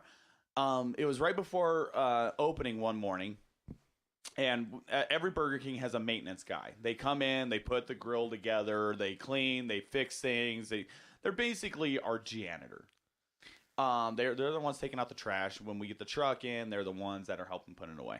So my maintenance guy, who we're going to talk about in a minute with another topic, he comes into my office and I'm counting money. He was like, and we're getting our truck, which is parked out on the street, and we got to come through. Now, in between Burger King and our storeroom, there's a hallway leading to the bathroom and some vending machines. And he walks in, he's like, there's a dude peeing out the back door. And I'm like, what do you mean? Whatever. So I put the money away, I zip up my hoodie, and I walk out of my office around the corner, and I come out the back door of my office in the hallway between my storage room, and there's a dude standing there with his dick out, just pissing in the hallway. oh my God. And he looks at me, and he was like, what the fuck you looking at? I don't know, a dude pissing in my hallway. So I go in, I call security, I tell him what's going on. And the guy finishes up, walks back to the table he was playing at. And I followed him, so I told security who it was. His excuse, they didn't even arrest him. They escorted him out and said, you're done for the night. He was so drunk that when he asked the dealer where the bathroom is, they said, behind Burger King. Just go behind Burger King. So he did. He literally Wow. went Yeah. behind Burger King. I don't care how drunk you are. If you're at that level of Yeah, that could have been a whole different Wow. thing. Yeah, no, yeah, it's a good thing he didn't have to take a shit. Got any napkins? toilet paper? Swipe your card. Swipe your card. No one's going to get that joke because we haven't even talked about it yet. right. No, and the final Burger King story I have, because it's Burger King hour apparently. I was working at Maryland Parkway and Desert Inn, which again is the greatest part of town if you don't live here. We had a problem with homeless people constantly sitting in our dining room. I almost got into a fight. Like a homeless guy almost. Their permanent location impaired. Yeah. Haven't you noticed this show is not politically correct at all? I had one homeless guy try to hit me with a tray once. I was like, if he hits me with a tray, I gotta knock him out. It's like, what the hell? So, the bathrooms, we had the switch. So if somebody needed to use the bathroom, we hit the button, they can go into the bathroom. Guy comes in, he's like, can I use the bathroom? I didn't know this, but one of my employees had let him in. And so I'm going to use the bathroom, and it's locked. And I'm like, all right, who's in there? And they're like, oh, some guy. 40 minutes later, I have to do a welfare check because this guy has not left the bathroom. And I open up the door, and pants around the ankles, on the toilet, knocked the fuck out. I mean, he is sawing lumber. And I try waking him up, saying, hey, you need to go. He wakes up, he's like, oh, so I leave. 15 minutes later, he's still in the bathroom, knocked out. So I have to call Metro. The door's open? Like the stall No, door was open? Oh.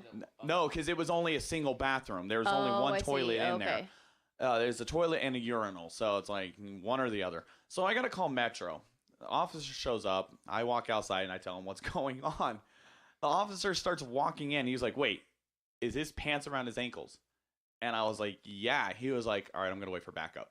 Yeah. So backup shows up, happens to be a rookie. Oh, boy. I mean, you can tell this cop just got his car. It's like he is now by himself. He's not out there with anybody else. He was like all excited. He was like, all right, what do we got? And, they're putting their gloves on, like their nice gloves on. And his partner, the first officer tells him what's going on. He stops, takes his gloves off, and pulls out the surgical gloves, Yeah. right? He's like, you got point. The guy's like, so I unlock the door, and they go in, they tap him. They're like, hey, get the fuck up. Come on, wipe. Come on, flush the toilet. And the guy pulls up his pants, starts walking out of the bathroom, and the cop stops him and is like, what the fuck you doing? Wash your hands first. Oh, my God. I mean, they were giving this guy shit, but it was like, I'm sitting there trying not to laugh. Because I'm like, I got a store to run. I got customers looking to see what's going on. Meanwhile, you've got your phone out. You're like, this is epic. If I had video. If I had video, I would seriously be posting that right now. That'd be epic. You work security, so you work Firewatch. And here's the and thing. fast food. I've done security, and where I did security, it was actually a really cool job. It was a lot of fun. I didn't have a whole lot of stupidity to deal with. There was some. You work security at a college. There's a lot of stupidity. There was a lot of stupidity, but nothing on the level of hilarity. Just stupid stupidity. Not even like, wow, this was so stupid it was funny. No. I worked at KFC. First thing. First thing. Since we're on the topic of fast food shit stories, Oh, God. I'm a nice guy. I'm a generous guy. I like to help people out. And at this time, I was a little bit naive. I was maybe 19, 20. And I didn't think too much about what was it? Permanent. The permanent homeless location people. impaired. Yeah, homeless people. And that I'm not you're even- not supposed to let them in and give them stuff in the restaurant because they come back and I guess it They're makes like feral cats. Right. Now, I've always, in the summer, I'll keep water bottles in the car. I don't give them cash, but I'll give them water, something to snack on because, it's what I do. But this guy comes in no question he was homeless. It wasn't maybe. He asked if I have any water. Gave him a water cup. He gets the water. And I was like, you know what? We got a chicken thing here that's been out for a little bit. It's not expired yet, but no one's ordering it. Here, take it. Mills, have you ever read the book If You Give a Mouse a Cookie? No. Because he's going to ask for a glass of milk. Well, he didn't ask for it. I just gave it to Well, him. look at that. Jesse Soto with the wise words of wisdom. Right. Look at the big brain on Brad. Hey. I don't want Quentin Tarantino suing me. George yes, we Lucas do. is fine. Wait, can you copyright a line? Let's just have a collection of all the ones we're going to put on the We're gonna make wallpaper. Yeah. So It'll be the new studio backdrop instead of this All thing. the cease and desist. this is how many people don't want us to do anything anymore. So I give the guy the Quentin water. Tarantino donated $10,000. He doesn't piece want of us to do shit. anything, but here's $10,000. Eat it, everybody else. So You gave him a sandwich. I give him the sandwich, and I'm thinking, all right, this is all good now. He goes to the bathroom. Comes out, 10 minutes. He wasn't in there, not as long as your guy, who was in there for, an hour and fuck. But It's a long time. he comes out, and then a customer is walking to the ladies' restroom and knocks on the side door. He goes, there's something really bad smelling over here. And I'm thinking, oh, what? All right, so I go check it out. Did he regret that toilet being made? We've talked about this a lot, and we joke about how toilets have been punished and all that. This toilet got unmade in the bathroom. It was unmade. What does that even mean? Okay, bathrooms are generally in places like this. What, white tile? Yeah. It looked like it was made of pure brown tile. Oh God. The dude managed to not just all over the toilet, all over the walls, the sink, everything. It was like that part in Dumb and Dumber. There's shit Yes. It everywhere. was exactly like that. And I was pissed because I'm going, I just gave you water and a fucking sandwich, and now I gotta sit in here and clean up this shit for the next fucking hour? Fuck you, get the fuck out of my store. He's sitting in one of the booths across from the fucking register. He had to have shit still on him. In the booth. The booth was red. Not anymore. You know, it's funny. I can watch all the viewers just dropping off right now. They're like, this shit's gross. Bye. That's crazy. It was, and I never did it again after that. No. Yeah, I've never. Well, I worked retail for a bit, and I never ever had that problem with anybody. I've never. Well, okay, there was one time I didn't have to deal with it personally, but I had a radio, and I had my earpiece in, and all I could hear was one of the ladies in the apparel section. She gets on the radio and she goes, "Oh my God, could someone please come to the men's dressing room?" And we were like, "Why? What's the matter?" She was like, she pulled a I can't even. I can't even. And we're like, "What's wrong? What's wrong? What's wrong?" So we all show up, like security, managers. I walked over there. This older gentleman, I guess, was trying on clothes in the dressing rooms and just leaked all over the freaking dressing room. Ooh. So, and then she said that he was the only person in there, and she was standing right outside the dressing room, hanging up clothes or whatever. And this guy just takes a leak and just nonchalantly walks out of the dressing room and doesn't say anything. Not a word. And I never understood why people do that. Well, I never understood why people do that. And I mean, it's been, I've gone into the ladies' restroom in a couple places where I'm like, seriously, ladies, why would you even, it's like, obviously, you shouldn't flush tampons, so please stop doing that. Please, thank you very much. But it's just like, people just, I don't understand it. It's like, if you're old and you have an accident, just tell somebody. But I never understood that. I never got it. Would you say that it's true? Because I've heard this. I've never seen it firsthand. Obviously, I'm not a lady, but From the behind you are. yeah, that's a whole different story. That could be taken so many ways. Wow. From the back is one thing. From the behind, from the that's behind. that's a different situation. Is that like a prison reference? Yes, it is. Are ladies' restrooms generally more dirty than men's? Assuming they haven't been cleaned, obviously, because this is something I've heard. I don't know if Roxy could answer this because how many men's bathrooms have you been in? A couple, if you want to be. This is my personal, and I'm throwing Not this in out a there. weird way. It's just, there was a big ass line and there was nobody in the men's room, so I had somebody stand watch and I went pee in the men's. The cleanest bathroom, men's bathroom, and I'm not even meaning cleanest. It's one or the other. Out of men's and women's. The men's bathroom at Cheyenne Saloon, which we all know what it's called now, which we will not mention. Right. But was, you know how bad it is. Oh, yeah. 10 times cleaner than the women's bathroom. Yeah, the women's bathroom at Cheyenne Saloon was fucking nasty. Wow. Here's the thing, though. What I found, because I've had to clean men's and women's bathrooms, the men's bathroom at Eyesight is cleaner than the women's bathroom.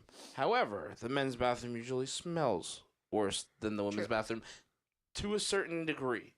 Depends on how often you actually throw those garbage cans in the women's bathroom. Because then it can smell really bad.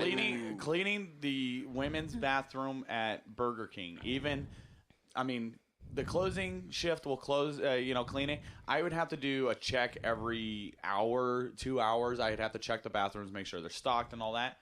Within the first couple hours in the morning, the women's bathroom would smell worse.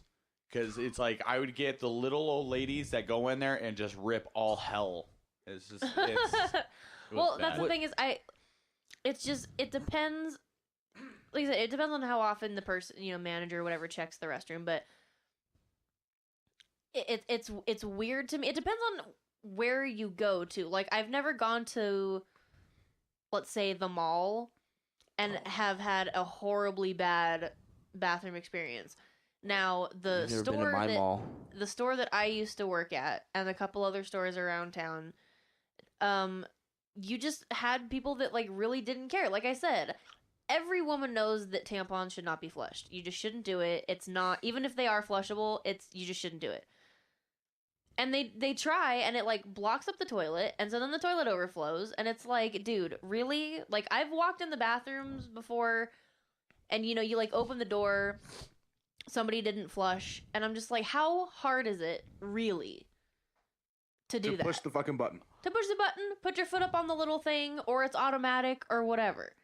But yeah, sometimes women's bathrooms can be super gross. Okay, super gross. You know how you're talking about the pee story in the dressing room? Yeah. Okay, recently, and I mean recently within the last 2 weeks recently, because I still work retail, had a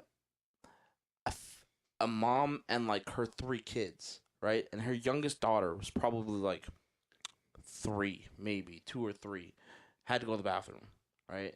They're getting their shoes, and so she's like, all right, let's just hurry and leave. So we got to the register, right? So I'm making my rounds around the store, and she's just sitting there doing the potty dance. No pants, just straight up just waiting, going to the bathroom. And she's just wearing a little dress, right?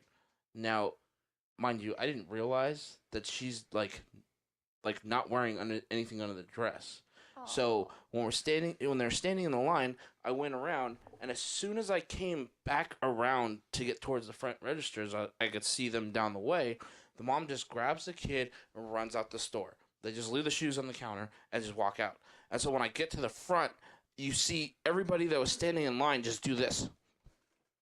And I'm like, what the hell just happened? Well, apparently the little girl just decided she wanted to just pee right there on the floor, and the mom was like, okay, let's go. Wow. That's what I mean. If your kid has an accident, or if you have an accident or something like that, Call Glenn Lerner? Yeah, something. Hey, look at me. He's the heavy Glenn hitter. Lerner. Yeah. But it just tell somebody. One call, that's all. I don't know what fucking accent that was. He's Bastin. He's Bastin. One call, that's all. He's retarded Schwarzenegger. Glenn Lerner. Yeah. But I mean, people are just. One call, that's all. But people are pretty gross. I mean, there was a lady at the store I worked at, and I walked up to the front, and I'm looking and there's like this little trail, and I'm like, hey, somebody has a cut. And one of the security guys is like, nah, man, we just threw out this woman. She's walking around. Oh, Jesus. And didn't bother to, bring any supplies, buy any supplies, whatever. She's just like walking around the store, just like dripping everywhere. And I'm like, that. Woman, put a sock in it, literally. Yeah. And so everybody just like fussed and fussed and fussed and fussed and fussed about who was going to clean it up. I'm like, fuck it. I'll clean it up. Oh, it was horrible. You saved the day. It was just, it's so stupid. And man. But people are gross. Women are nasty. I'll be the first person to say it. Women are fucking despicable human beings. Sometimes. Well, let's move on because at this point, I'm going to have to put on the tags toilet humor. Because, I mean, I think we spent the last literally 30 minutes talking about this. It was all poop. It all goes back to poop. Everything goes back poop to is poop. great. Everybody poops. Everybody poops. So let's go to some of the comments here. We got a question from Joe DeSalvo. Hello, DeSalvo. Actually, Joe, he has 2 questions. I'm going to read the first one because he commented late about who's the sexiest fat guy we've ever seen in a Speedo. Was that what he said? I don't Joe know. DeSalvo. Joe DeSalvo. Joe DeSalvo.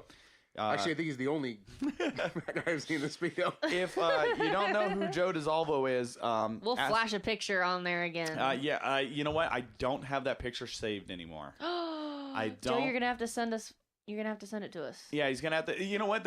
That picture has been turned into a sticker. They actually made a sticker and shirts. a T-shirt. What? Wow. If you don't know, I will put a link in the YouTube section there. I'm sure it's on his Facebook. I'll look, but I'll put a link to Ask the Reverend, the Joe DeSalvo episode. I believe that was episode 4. Mm-hmm. You'll see exactly who Joe DeSalvo is in the infamous Speedo. You'll see exactly who Joe DeSalvo is. You'll see everything in all of his glory. When I first met Joe, and I've never met Joe actually in person, but we were friends on a friend of ours named Dominic who does artwork for us. He's done quite a bit of artwork for Grocery Store Rejects. He's a really great guy, but he used to have a webcomic called The Rock and Roll Palace of Love. And it was basically all true stories about him and his roommates, and just animated. There's an animated version. They did a Halloween. He did it was a month long, like this Halloween party theme, and I was in it. He actually drew me. He texted me early in the morning. He's like, "Hey, check it out." And so I'm cartoonized, I guess. Is that?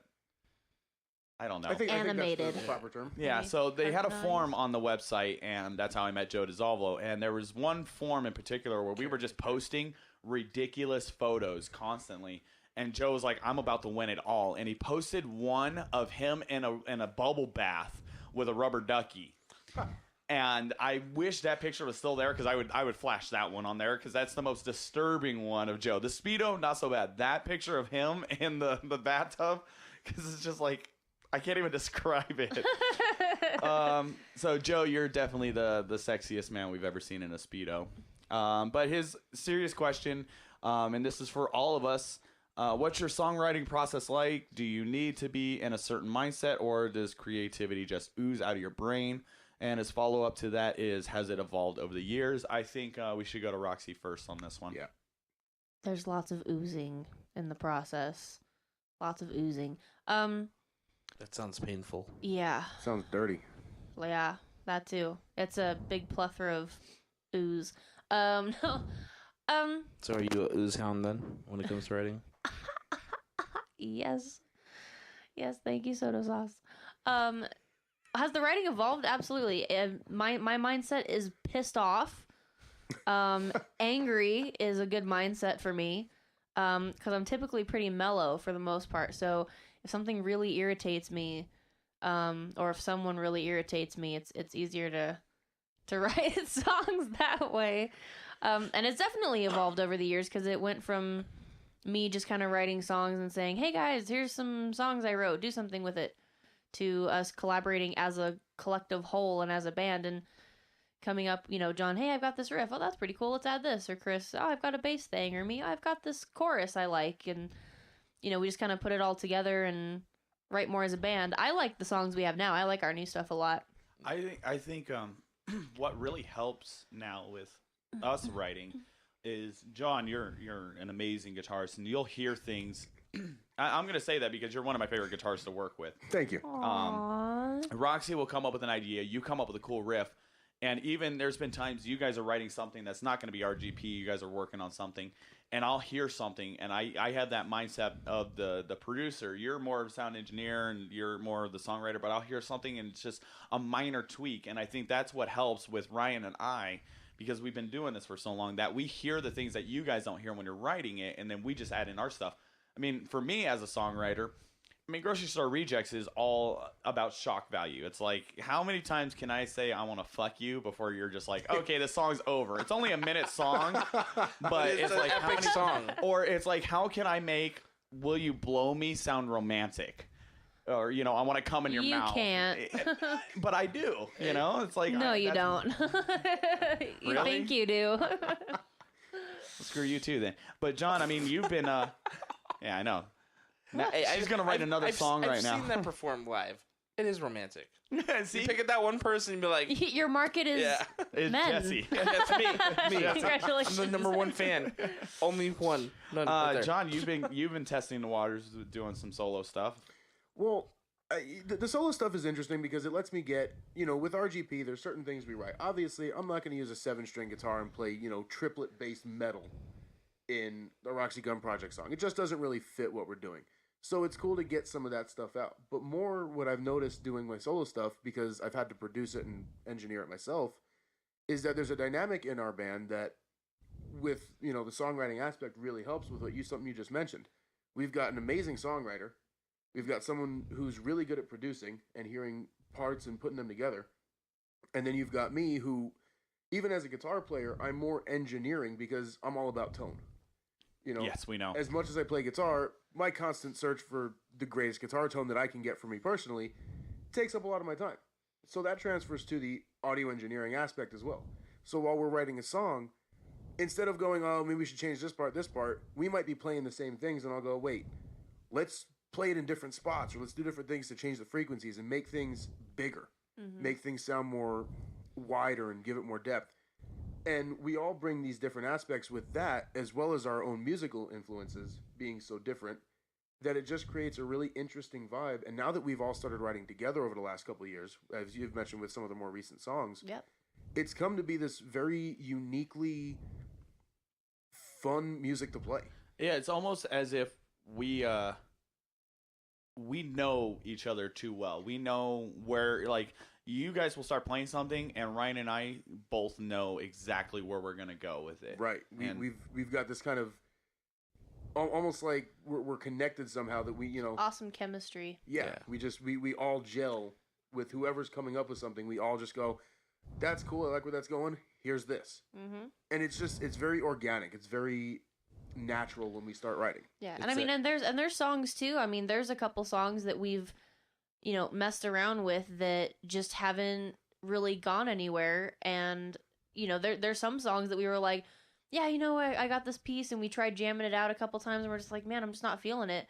We come back to it a year later, and all of a sudden it's this amazing thing, and we're like, why didn't we do this before? What happened? It's funny that you say that, because the other night we went to the lovely premiere of Road to Hell. Yes, we did. Starring us, directed by Albert Puyen.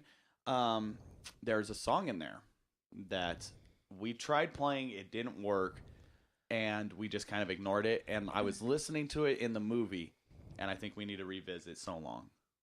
I think we can do some things different with that, but that is for a totally different time, not right now. Well, here's the thing though, like, from being with you guys for the last year and some change, Almost 2 years. almost 2 years, Year and a half. right? For those of you that don't know, Jesse is our our road bitch. Just keep adding thing He's the after fifth Beatle. another. He is the fifth Beatle. He's our guitar tech. He's our roadie. He's now been on our merch side. He's cooked us dinner. He's cooked us filled breakfast. in on stage. Yeah, he's played a couple of times with us while I get to just sing. So There you go, Mr. Soto. It's only been 2 hours into the podcast. Now people know who the hell you are. Yeah, exactly, right? It's about fucking time. No, but... I'm glad he introduced you. I didn't know who you were. I was like, this guy's was like, sitting who is next this to guy him, sitting like, on our "Oh, couch?" this guy." I have an identity crisis in itself already. Yeah, you kind of 'cause do. I'm Mexican. I look Asian. You know, And you have it's soto sauce. Yeah, I don't know. What are you? I don't know, dude. Like, I really don't. At this Like, I point, don't fucking know. He's the to, Soto. to reference South Park, I'm a gooback. For all intents and purposes. It's just, I have hair right now. All right, I should be bald. Normally, I am bald. It's just, I've been lazy, and I think I ran out of razors. I know Patrick's So- off camera. He's not on microphone. But Patrick, you've seen every episode of South Park. And when he just said that, did you not see him as a gooback? It's like you can see it. It's like, again, people aren't gonna know. I'm gonna have to flash a picture of a gooback and then We're side by I gotta do a side. side Wait, by side. Just cut a picture of me like from my Facebook with no hair. Then you get the picture. You get the reference. No, but being with you guys for like almost the last 2 years, it's a huge change, like growth wise, dynamic wise, how well you guys have come together as a band, seeing certain things that you guys do, and especially due to the fact that like when you're in your songwriting process, a lot of the things that come together, how well everything just clicks, not only off but on stage, and then even when it comes to doing like the cover gigs, you know, like doing things like that, it's amazing just to see how well you guys can take not necessarily the songs that are just like ordinary, but putting your own spin on them to make it fit you guys. The only difference between ordinary and extraordinary is that little extra. You've never did you ever see He Waiting? doesn't watch movies. No. Oh, you no, gotta we keep see talking about that. Waiting. You got to see that movie. Yeah, Foreigners. that's one of the corny things. They all work. It's like an Applebee's thing. I'm sorry, they're and, foreigners. Is it So- kind of like Office Space Did I with the wrong flare? you somehow? It's basically the restaurant Office Space. I mean, it's Okay. kind of fucked up. It makes you want to never eat at a restaurant again. it makes you want to eat at a restaurant, but not piss off the waiter or waitress. Oh, I'm already there. Yeah, Well, you don't want to do that anyways. Right. no, you Never don't. fuck with the people that handle your food. No, Right. especially pizza delivery drivers because they have your address. Yeah. And They could egg your house and you would never Yeah. know. I think we'll leave that for next week's podcast. Yeah. We'll talk about my adventures as a pizza delivery driver. I want to keep on with the music thing because we actually got another question by Ryan Pebbles, who saw us at Margaritaville, I believe it was. I believe so. Yeah, he yeah. saw us at Margaritaville. He became friends with us. He loves us. He's from Wyoming. He asked us, when did we all decide to get into music and what was our inspiration? I'm going to hit this one up first. I was about 5 years old, and I was that typical when I was, and I did the pots and pans thing. But my parents, every weekend, every Saturday night after dinner, my dad has this massive vinyl collection. And Roxy's seen it. And it's actually, after my dad passed away, it is mine. And it's 2 steamer trunks full of vinyl records. And so my dad would, every Saturday night, we would just play music. He would just put on anything. And from an early age, 4 or 5 years old, as early as I can remember, I would always get up and start dancing to Blondie and CCR and enjoying John Williams, like, his Close Encounters of the Third Kind soundtrack on vinyl. And the music was hitting me a certain way. So my inspiration really was, I wanted from an early age to do what John Williams did. That was like and that's why when I got into music in middle school, before that I took piano lessons for about 6 months and quit because my teacher was literally Satan. Like, if I didn't have my fingers just right, she would actually just and like kill me. But in middle school, I learned saxophone, started learning music theory, started learning composition. And so that's like, I wanted to be John Williams. And then I heard punk rock, and I was like, screw this shit. I want to play 3 chords. That's amazing. That's You all go you from need. John Williams, Do. complex composition to, fuck it, 3 chords. Yeah. I want to be sedated. So I got into music. I was about 5 years old when I really started getting into music. When I was in elementary school, I did choir. And so I've been in music, basically my entire life. But my inspiration, the first rock band I ever heard was CCR and Blondie. And I was like, this is like the coolest thing ever. My parents never pushed me into it. You know, my parents listen to country. They listen to everything, but you know, my dad liked country and all that. But when I started playing punk rock, they supported it. They're like, "This is really cool. You know, have fun. You know, as long as you know you're being safe." I wasn't. And then they moved across the country, and he was like, "Woohoo, buck wow!" Party. I remember the first time I ever played a show naked. Grocery Store Rejects was playing a house party. And it was some porn star's house, some dude that worked for Peter North. So all the porn star girls are there and a bunch of other people. And I just said, fuck it, I'm getting naked. So I got naked.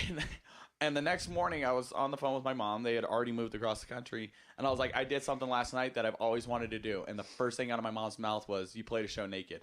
And I was like, yep. And she's like, I'm so proud of you. Like, my mom knew. She was like, you did it. I'm like, She's like, all your life built up to this. yeah. Right? That's pretty awesome. Yeah, it was fun. It was a good time. I don't know if was- I'd ever do it, but that's awesome. You well, almost that's why did. I played my guitar so low, and all I had on was my shoes because I was wearing high top Chucks, and it was like it would have taken too long to take them off. So it's just like pants gone, underwear gone, shirt off. Everyone else in the band kept their clothes on. Well, they kept their boxers on and their ties.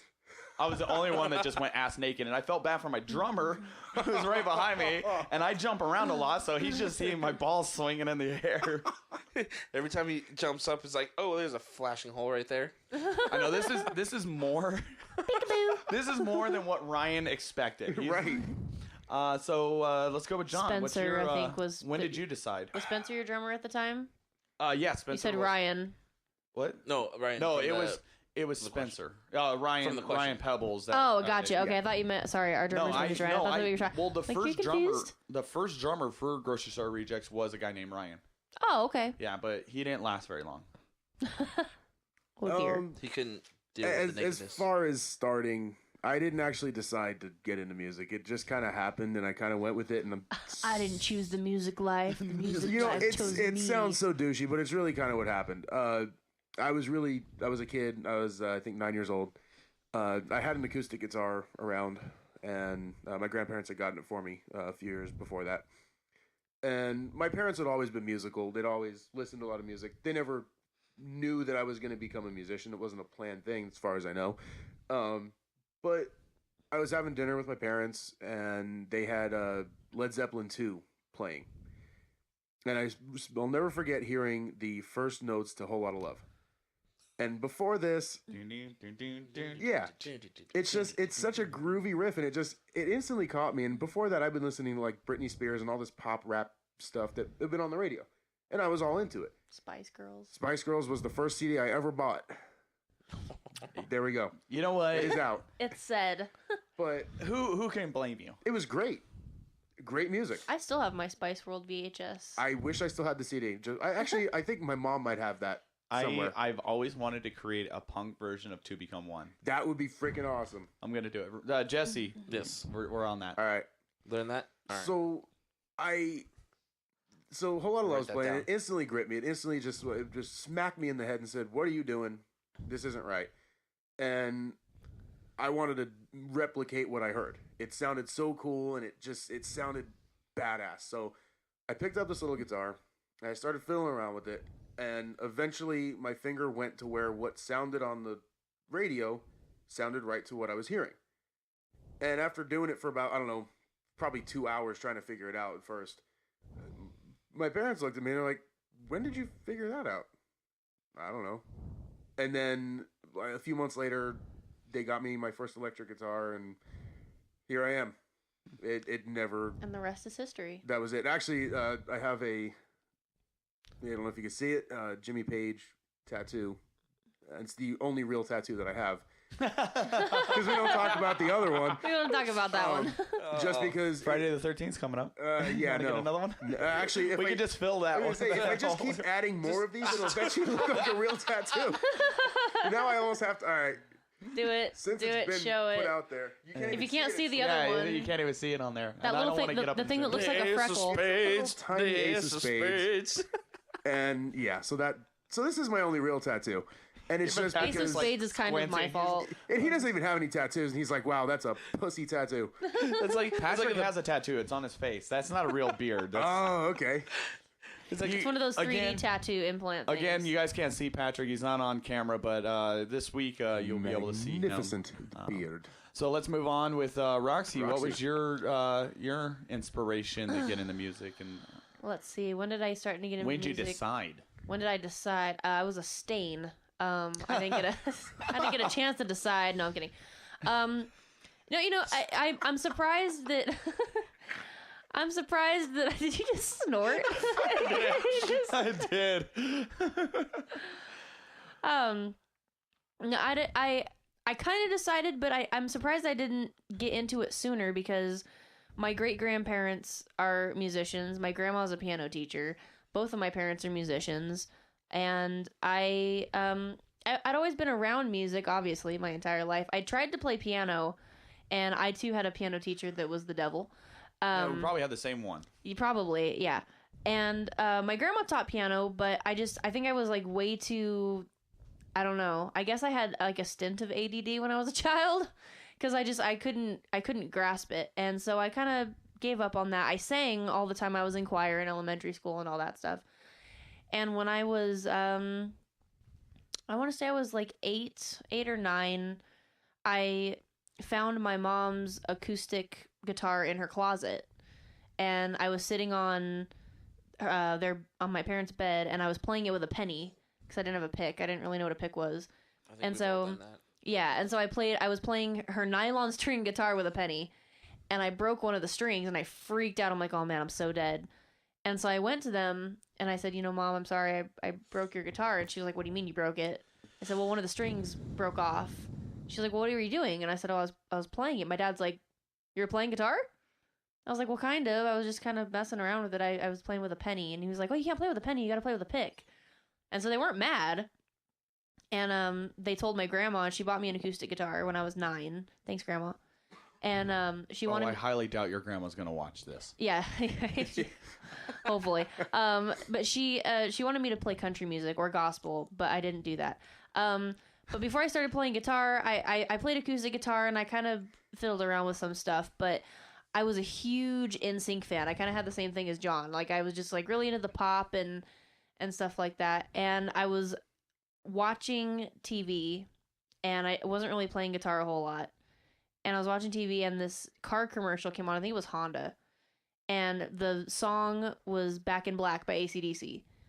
And I just heard the... Dun, dun, dun, dun, dun, dun, and I was like, what is that? And it just like, it literally blew my mind. It was like slow motion. It was like, that whole entire, action movie, friggin' slow-mo explosion thing, like that epiphany happened. And I was like, that is what I need to do. And I took down all of my NSYNC posters, and I put up a Guns N' Roses banner in my room. And I started wearing a lot of black, and I started listening to Motley Crue and Def Leppard and all these crazy bands like that.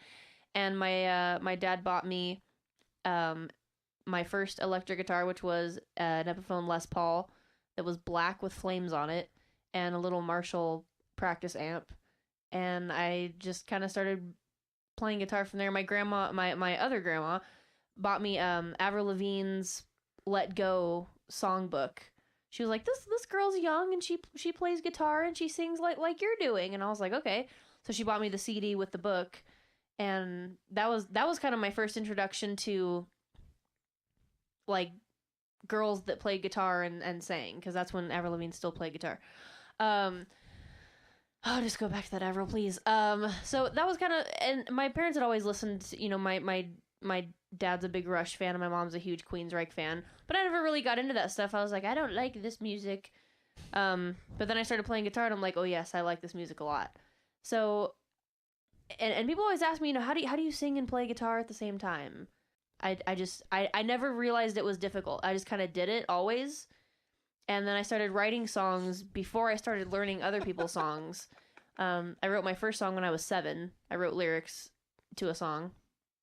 And that was, and like John said, the rest is history. And now I'm here. I was just trying to find it. I can't remember the name of the character, but it was on in Harold and Kumar, a White Castle freak show, when you said you were singing gospel, they wanted you to do gospel, and I was just thinking about that whole. Oh yeah, yeah. No, where crystal meth? Oh boy, I just gotta sit down and pray a minute. Okay. If you don't know that scene, you gotta watch the outtakes. It's the outtakes, and it's so funny. He's just like going through all the vices in the world, and he gets the crystal meth. He's like, I gotta sit down and pray for a minute. All right, Soto Sauce, what about you? I was 7. All leads up to. Is it a war story? Yeah, I was 7. I was 7. Back in when in the day. And Nam. And damn. What bacon damn. No. All right, well. When I was 7, I remember vividly just getting sent to my room, and I can't remember why. And growing up in my house, there wasn't much in the way of like listening to like real music. You know, my dad listened to oldies, so that was like around, but I never actually sat down and listened to any of it. You know, he liked all like the Jameses, like the James Taylor, Jim Croce, that kind of thing.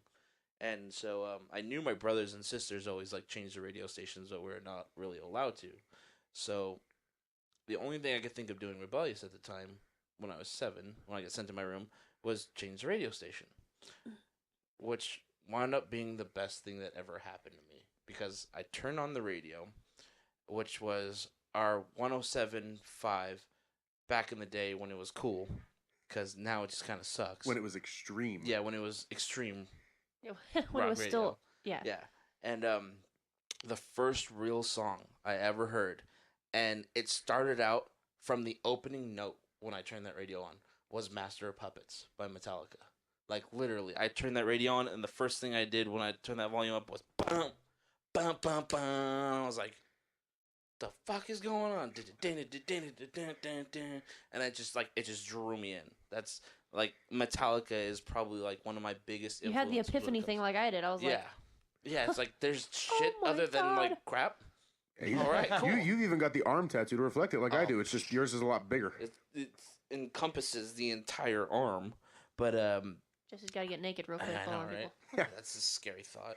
Huh. All right, here we go. No, it's a collage of pretty much Every I think you just Metallica did the equivalent album. of dropping the Yeah. mic. Yeah. That's pretty cool. It's badass. and then the 7 stars pretty much to encompass when that happened. But from that point on, it was Metallica that influenced me to want to play every instrument that I know how to play, just so I can play those songs like over and over and over again. And then from that kind of branched out everything else. You know, little influences of listening to this music, and then when I finally got the album of Garage Inc., it was nothing but covers. So I'm like, okay, so what are these bands? So now that brought me to like country and, you know, like all different types of music, you know, punk, you know. So from that, you know, I just started learning about new music, and that's where a lot of my influence comes, as wanting to be like the producer set, because the ear for hearing certain things that sound good, that click in a song, you know, with some of the things that I've been doing with Mills, kind of working on my own music here. It just, every time I'm writing, I was like, okay, this will sound good. And like knowing that, like, you know, if like when he helps me do that, it's just going to be one of those things where it's just like, you know, just ideas that just keep flowing. Yeah. But that was pretty much the basis of everything. Yeah, and it's funny because people when they ask that question, kind of like, you know, who inspires you, or when did it first start? You know, and I say, yeah, it started kind of for me with, I mean, I'd always been around rock music, but it really started for me with AC/DC, and people are like, well, why aren't you, you know, a huge AC/DC fan? And that was just kind of the introduction. And I mean, I was a huge Crew fan. I own almost every single Crew album there ever was. And it's just, I kind of just I just grabbed onto everything I could find that was that genre of music, and then just connected with a couple different ones. You know, Motley Crue being the biggest one.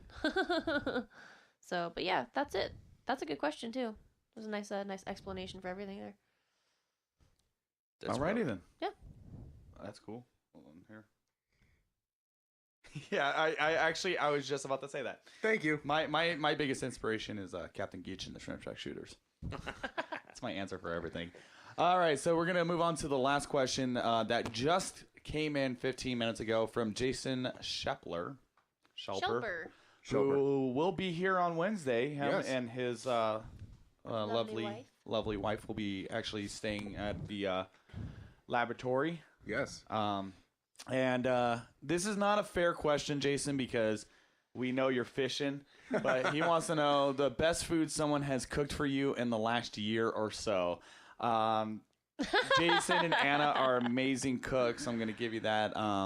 But so is John and Roxy, and I hear Jesse made amazing breakfast yesterday. Yes. I made huevos Don't make me rancheros. feel bad, man. No, dude, no. And then my grandparents and my mom are just, I mean, there's so much good food around us, it seems. Like, it's pretty cool, actually. Yeah. For me, Firehouse Subs has made the best food. Wow. No, Jason and Anna, you guys, their fajitas are amazing. Yeah. The rice and the lemon pepper chicken with rice was incredible as well. Yeah. Jason and Anna are good friends of ours. We go out and play in Laughlin, Nevada. If we have a day off in between our nights where we play out there, they were kind enough to invite us to their house and cook us dinner and let us watch movies and hang out and relax outside of a hotel room, which is always lovely. Hotel room. The sheds. Our sheds. The sheds. You know, now that I think about it, now that they're coming into town, and they're going to be here Wednesday night, I think we should do another video podcast, have them on the red couch. Definitely. I think that would be fun. Yes. And then make them dinner. The Adventures of Losers Lounge. Yeah. Yes. That's going to be a long... we're going to have to get another microphone because Roxy's going to have to be on that too. Yeah. So Jason, we'll go ahead and say you and Anna. Definitely. So now, you know what's going to happen is people are going to start showing up to our shows with food. We cooked you food. Yeah. It's like, oh. Well, you know what? Actually, now that I think about it, that's okay. yeah, that's great. As far as like out of town goes, because that was not expected. I mean, Jason even went so far as to bring us home cooked fajitas to Losers Lounge when we were doing sound check. He met up with us because we didn't have time to go to their house, but he was nice enough to actually bring us food, which was amazing as well. And now that I think about it, our next door neighbor, Miss Mary. Oh, Mary, she made us ribs and stuffed mushrooms and was it potato salad, potato salad? Yeah, I think we had to finally throw it away because she got us something else. It was like her first attempt at like chow mein or something like that. I don't remember. Yeah. I think it might still be. Oh, the salsa, but it was like really, really spicy. I couldn't eat it, but so no, Mary takes good care of us. We've had a lot of really good people make us delicious food. It's funny about musicians, Code Man, and food. Roxy, every time we get a chance to go to punk rock bowling, we don't go to the concerts. We actually go to see the bowling. And she makes cookies and hands them out to the different people that are bowling. And they always ask the same question. Are these special cookies? Are these special cookies? No, didn't that happen when we played with... They're just regular cookies. Mad Caddies. Mad Caddies, yeah. Yeah, that's right. You did make them. I did. I made a whole jar of cookies. They were like, "Are these regular or are these infused?" I'm like, "No, they're infused with chocolate chips and nothing else." All right. Well, we're gonna take a quick little break, and when we come back, we're gonna do weird news. Weird news. Crazy news. There's plenty of that around. Yep. So we'll be right back. All right. Hey everybody, it's Roxy Gunn reminding you to check out the Rejected Minds YouTube. Be sure to subscribe, like, and share out the videos. And welcome back. Time for weird news. Yeah. We talked about this one earlier. Let's see if we can rehash this.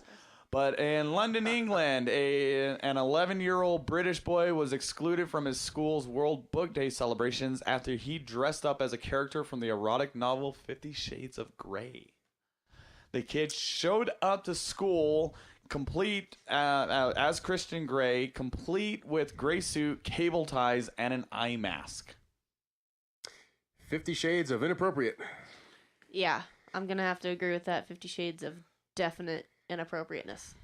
It is Britain, though, so it's like... Yeah. I mean, he could have shown up to school as Dexter. Yeah, but, he could have showed up... Then he's just a scientist. Well, he also could have shown up to school as Hitler, and I just read Mein Kampf. I don't Great book. think he My meant book that was Dexter. Mein Kampf. Yeah. I don't think he meant that Dexter. I think he meant like Dexter from the show that you don't Yeah. watch TV anyways. Yeah. I know who Dexter is, fucker. I've seen it. Yeah, fucko. Fuck up.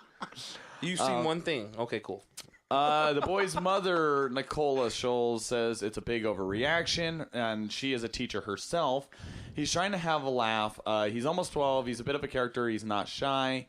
Everybody liked it. Everyone thought it was funny, and they took it for what it was meant to be. But obviously, the school was not happy about it. At that point, what was it meant to be? You're 11 years old, dressed in a what do you call it? Not a bondage suit. No. You're dressed as a character who is portrayed as an extremely sexual character. Right. And at He's 11 years old. He's extremely sexual himself. No, not all of us are like you, Chris. Okay, some of us waited. I don't know. I mean, I don't think it's appropriate to send your 11-year-old to school dressed as a character from a book that is heavily geared towards adults. I mean, to do it for a laugh, some people just aren't going to find it funny. No.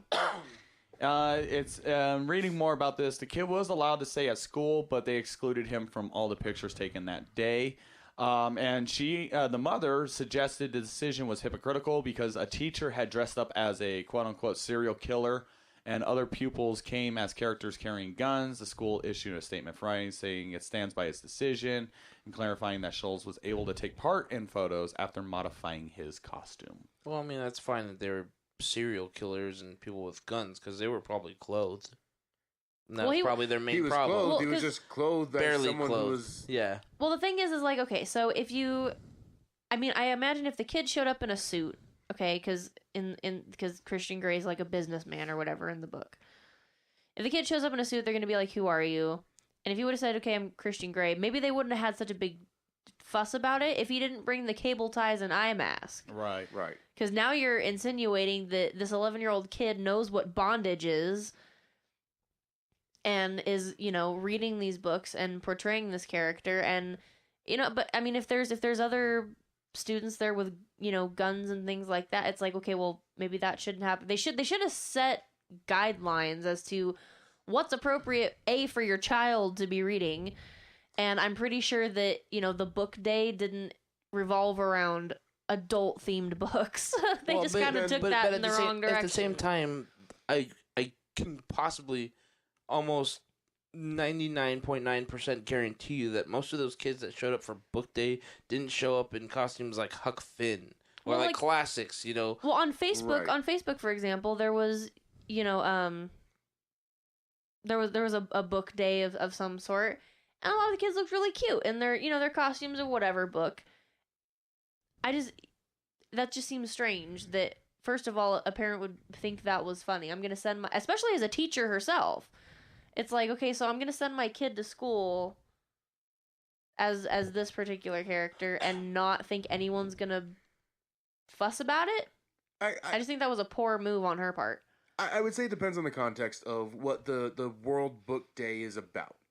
If it's about we want you to go dress up as a character from a book you've read or from something of history, and by history I mean it could be Harry fucking Potter from 5-10 years ago, Which is a different Harry Potter than what we're used to. right? It can be something. It can be something recent. It can be something old as a classic, but something that's generally widely accepted as something that everybody can view. Because not even all adults can handle 50 Shades of Grey, from what I understand. Right. So now you're coming into a territory of, if that's inappropriate, I think it would be just as inappropriate to have your kid show up as, let's say the book equivalent of a Dexter character. Yeah. A modern serial killer in pop culture with as much violence as we have around the world and as many problems as we have. Maybe it's not the greatest idea. And I hate to be one that is actually sounding pro-censorship for the moment, but again, it shouldn't be for the government. It should be for the parents to do so. Yeah. But in that regard, you're inviting trouble there. Absolutely. At the age of 11, it shouldn't be. And to think that you're not, and thinking, oh yeah, that's a great idea for my kid to go dressed like this or with it. like I said, it's just it was a bad move on her part, and for her to say, "Oh, the it's overreaction. The school's overreacting." It's like, I don't think the school's overreacting at all. I think that was a totally right move. Absolutely. It's like if you're, if a 10-year-old shows up to school in a skimpy dress and is like, "Oh, she's the main character of a romance novel." Why is your 10-year-old reading a romance novel? Right. Well, it's just kind of the same thing. You should really, again, The parents not should to sound gauge not to be all pro censorship or anything like that, but there's a time and a place, and an elementary school is not the time or the place for 50 Shades of Grey. Here's the problem with that. You're saying the parents should gauge better. Well, who's gonna gauge the parents? themselves. That's the bottom line. But I mean, like, okay, It's up for a parent. there's generation gaps though. But it doesn't matter with that, because no one should parent the child except for the two parents. Anybody else should fuck off in that regard. Yeah. They shouldn't have a say in how they raise their kids. The two parents make the decision on raising the kid, and if they feel that 50 Shades of Grey is appropriate for the 11-year-old, that's their decision. We may not see it as an appropriate thing, and should it be an 11-year-old be sent into a school publicly like that? Probably not. But it is up to the parents ultimately, and nobody else. Right, and I made a statement earlier that at me as a person, when I was 12, 13, I saw Rocky Horror Picture Show for the first time. My parents thought it was fine for me to see that because they felt that I was mature enough to see that and everything like that. I wanted to be Columbia for Halloween for years after that. My parents were like, we probably shouldn't do that. Right. Eventually I got to when I was an adult, but, as a kid, they were like, we're not going to do that because it's just not, you're not old enough to do that. You can watch the movie and you can sing the songs all you want. However, when you don't need to go out in public like that, you don't need, it was in our house. Right. And And if that's that, the line. if those parents feel that 50 Shades of Grey is an appropriate reading material for their 11-year-old, that's fine. But you can't sit there and expect someone not to say something. Right. Well, the only other thing to that though is like you saying the parents and certain like having to like censor what they do for the kids, but then you have the it's up to the school at that point. If you don't specifically send the school or the kids home with letters saying that they can or can't do this on specific days like that, then I just don't think a school is they can do thinking whatever they want. that a parent is going to send their kid to school dressed as a character from an You don't erotic expect novel. You're not prepared for that. But you don't know what's gonna happen. You don't know today's people. I mean, Right. I mean, me as a principal of a school, yeah, I wouldn't expect a 11-year-old kid to show up with handcuffs and a blindfold. I'd be like, okay, well, this is new. Yeah. Didn't see that one coming. you don't expect this from a British school, but definitely in New York. Yeah, definitely. Well, you shouldn't. I don't think that you should have to send a letter home saying if your child wants to participate in National Book Day, don't let them show up as a character from an erotic novel. I would let my child. I don't know if you guys have seen this, but somebody did a spoof, and I hope it's real. But it's 50 Shades of No, written by Grump E. Cat. Oh. It's Grump, the letter E, Cat, and it's 50 Shades of No. I would let them dress up as Grumpy Cat. Totally. Yes. Grumpy Cat's an international star. And this is tartar our sauce. segue into the next one. This one is a story for John and Roxy. And I'm not even going to try to pronounce this. Some town in Japan. An army of feral cats rules a remote island in southern Japan. The felines outnumber humans 6-1. I actually saw this. This is my hell. Yeah, I know. With your guys' allergies, but I mean, It'd be I'm awful. gonna scroll down just so John can see the first cat there. They obviously put Grumpy Cat as one of the cats. No. Originally introduced to the mile-long island to deal with mice that plagued the fishermen's boats, the cats stayed and multiplied. More than 120 cats swarmed the island with only a handful of humans for company. Holy crap. Wow. Yeah, so right now, let's see here. 30-minute ferry ride had been home to 900 people in 1945. The only sign of human activity now is a boatload It actually says boatload of day trippers from the mainland. Is that a unit of measurement? Yeah, boatload is now a measurement. Visiting locally known as Does it Cat say metric Island. shit ton by chance? There are no restaurants, cars, Metric. shops, Metric. or kiosk. It's not a tourist haven, but the cat lovers are not complaining. I love cats. I really do love cats. Unfortunately, I'm allergic to them. Still, even if I wasn't allergic, I don't know if I'd want to be trapped on an island with cats outnumbering me. What'd you say, 6-1? 6-1. Feral cats on top of that. That's Which means they could eat you. They if there might were eat. 6 They might cats munch. outside here that were just asking for some milk and cookies. I'd be like, all right, here you go. And that's where your problem is. Because you gave him Remember milk the and on an homeless cookies. person island. story It's the that- mouse again. On an Oh my god, John. Stop. read the book. Read the book we Yeah. gave you. It will Read the change book your we life gave you. forever. No, I want to feed the cats. Mouse a cookie. Here's the biggest problem. One, I hate cats. I Homeless can't stand guys, cats. John just can't win. No, John just no. can't say no. them. Cats You need to read love 50 me, Shades of No. And but I hate them. I can't stand it. And considering that's an island just comprised of cats, that's gonna be one giant litter box. Is all it is. I gotta tell you a funny cat story I have.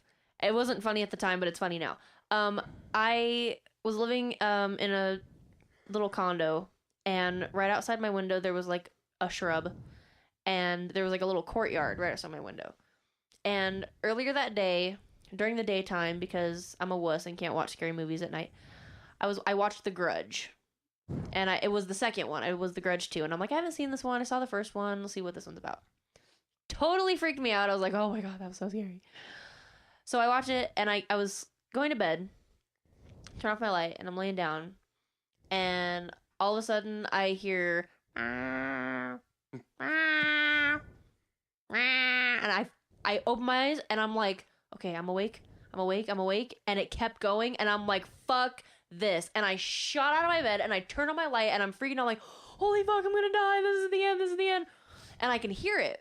And I go to my window and I look outside, and there's 2 stupid cats fighting outside my window, making that freaking noise that the stupid kid makes in The Grudge. And I literally almost pooped myself. I was so scared because it was like literally living in a nightmare. Literally living in a nightmare. And it was horrible. And it's funny now, but I was so pissed off. I hated cats. I was like, screw John. all cats. You all right over here? Do we have the same brainwave over here? I don't know. Maybe. You did the horror movie thing. What?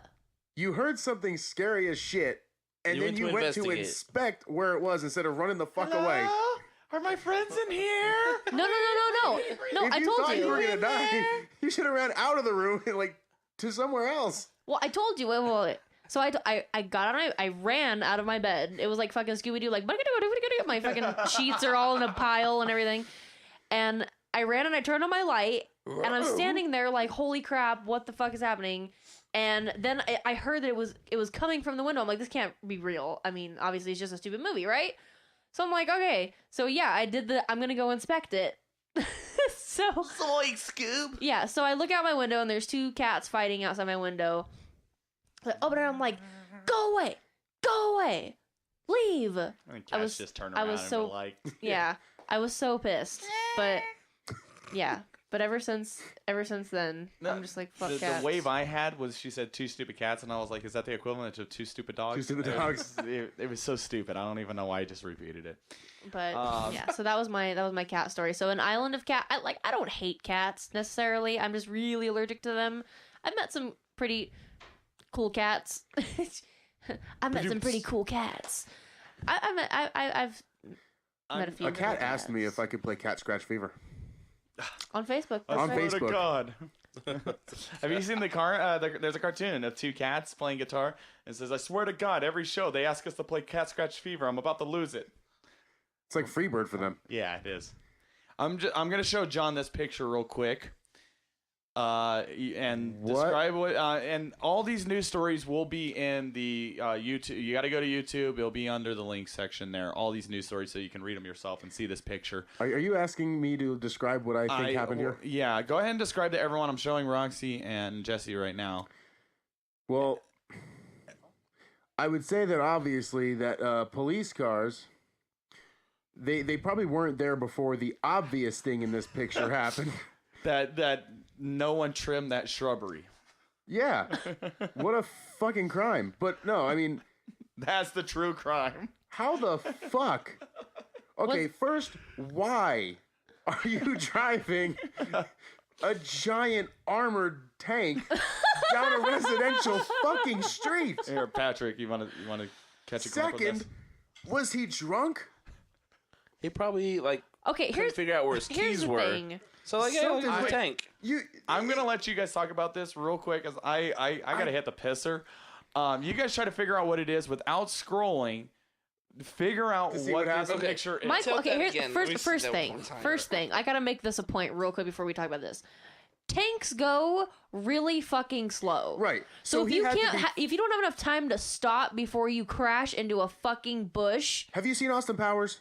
yes, The steamroller? yes, you can't, you can't, He either you fell can't the screw fuck that up. asleep. Now, mind you, I've driven an Argo. Okay. An Argo is like, it's like a mini tank boat thing. Okay. Okay. It's got tracks like a tank, and it has 2 levers, and you have to like jerk it to make it turn because it's on tracks. Right. Okay. Like a tank. It's really hard to navigate. However, that thing can stop on a damn dime because as soon as you let go of the throttle, it comes to an abrupt halt. So maybe he But was like you said, going- first of all, why the hell are you driving a tank down a residential street? Right. Now, it looks like that's spelled with the Z-E-I at the end. So I'm guessing this is somewhere... Easy there, buddy. What? I'm kidding. I'm guessing this is somewhere in Europe. Obviously Germany, European. Do we get that flush on descent? Yeah. Well, yeah, because the only reason why we'd have tanks scrolling down the street is if we were in like martial law or something. No, All did right. you hear about the guy years ago that stole the tank from the Air Force base or whatever? It was the armory, in Yeah. San Diego. and like attacked the town All with right, a I'm back. fucking Hi, tank. everyone. Hello. Okay, so what is you've it? you've already noticed. John started pointing it out. The ZEI on the police car. So obviously this is a European Switzerland. country. I want to say Switzerland. You are very close, Roxy, and here comes the headline. John, don't look. Oh nope, this headline's not going to load now. Here we go. All right, runaway British tank rolls into German front lawn. Oh God! Wow. So You can't make this shit you up. can't make this up. In fact, what I'm going to do is I'm going to save this picture, and I'm just Because going it to post wasn't it. bad enough Wait. the first time, right? Runaway. Does that mean that it was unmanned? No, this is what happened. A technical failure caused a British tank to crash into the front lawn of a private home in a residential area in northern Germany city of Paderborn on Tuesday. According to local police, a bolt turned loose on the British driving school tank. Which Driving school. Driving school tank, which started to lurch off onto the sidewalk and was stopped by a small embankment in the yard. We have a large military training area close by, so it's not unusual that tanks can be seen on our streets, a police spokesman told NBC News. The guy's name is Bierman, Biermann. Okay, I have a question on that. Hold on, just a sec. Added that accidents with large military vehicles occur rarely and that no one was hurt in the incident. Police said that the accident was not a result of driving error by the learner on the tank. The learner on the tank. So this is a driving school tank. I mean, do they have the... I didn't see the little car topper on the top that says student driver. Well, here's the thing, though. Being a driving school tank, if something was malfunctioning with the learner driver driving it, wouldn't the actual instructor be able to hit the emergency brake and override his driving? I don't know if that... I don't know Apparently if the not. tank has that. Why it should. Okay, It so should. I find it's not even okay. The picture itself was hilarious enough, and the whole entire making up the story before we saw the invaded. headline. But the fact that it was a British tank that crashed into a German front lawn You can't make this up. just makes me I almost cried when I heard that, because it's just like I can imagine being the person that owns the property. Like, you already won the fucking war. Piss off. Like, get out of my fucking life. It's Get never off my over. lawn. Get off my lawn. Here's the thing. It's a residential area. What are the chances that guy that lived in that house was in the war. And he's like, are you kidding me? Yeah, like seriously, we gave up. Okay, take your land, go away. Plus, the tank looks around. It's like tea time. Yeah. Well, it's just that whole situation is just. I mean, you like that's seriously something you cannot make up. A British driving school tank crashes into a German front lawn. Yeah, that would have been a whole different thing. Yeah. We would have saw that mushroom cloud from a mile, all the way over here. Well, the Polish would have been like, they say we're the dumb ones. Yeah. Yeah, well, just imagine if it was a German tank or a Russian tank crashing here in America, they would blame Obama. Of course. Right. Oh, hello. I just lost my computer. So, yeah, that was the picture there. I can't wait for everyone to see this. Yeah. All right, so here we go. I'm going to give you guys a choice on the final news story that we talk about as soon as I love choices. You guys have your choice. Options. Here are your choices. 2 Utah police officers suspended over a bikini video shoot. A seal stranded on a Maine snowbank needs some help getting home. Girl Scouts aim to boost cookie sales with a drive-thru. Idaho fugitive caught after posting plans on Facebook. Fucking idiot. Agents find a stowaway chihuahua in a checked bag at LaGuardia. Or airport security mix-up sends NFL player to a Utah school. My vote's going to Girl Scout cookies. I almost want to say the bikini cops. Mine's between the bikini cops and the guy on Facebook. And Jesse? I almost want to say the guy on Facebook. All right, and you said Girl Scouts? Yep. All right, well, let's go with we'll go with Idaho fugitive first. We'll read the Girl Scout one because that one actually kind of sounds funny and brilliant, actually. Right. So an Idaho fugitive caught after posting plans on Facebook. AP posted this. An Idaho fugitive was caught Saturday after he made a post on Facebook inviting friends to join him at batting practice in Boise. Blah, blah, blah. Police officers showed up to the softball field after seeing the post on social media and arrested the 22-year-old Joey Patterson. He was wanted on a felony warrant for violating his probation on a fraud case. If you're wanted for anything, don't have social media.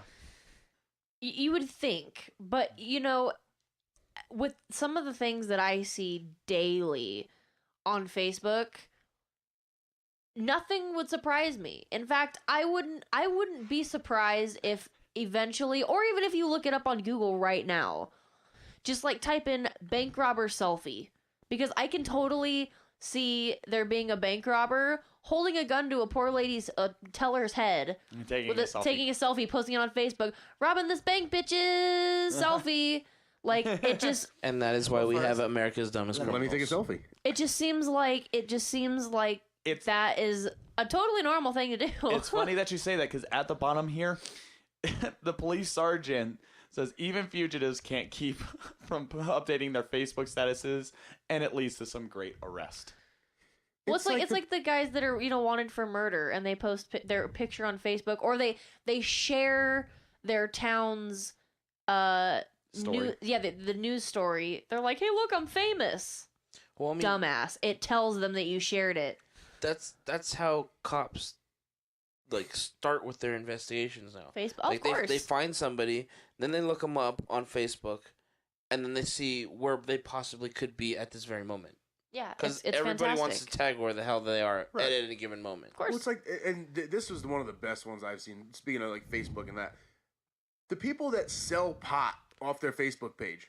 Oh yes. You're not going to get a whole lot of shit for smoking a joint in your backyard or your front yard, even. Or if you're openly selling on social media, if you're displaying that you're selling drugs, what are you expecting? Yeah, you're an idiot. And let's go with the last one. Girl Scouts aim to boost cookie sales with a drive-thru. This is in Salem, New Hampshire. Posted yesterday. How many Salems are in this fucking country? Too many of them. They're taking a page out of fast food restaurants, and Girl Scout Troop is seeking to boost its cookie sales by offering a drive-thru option. Troop 12115 in Salem is selling cookies Sunday at a vacant warehouse. Okay, hold on here. Wait. Now this story just got a whole lot better.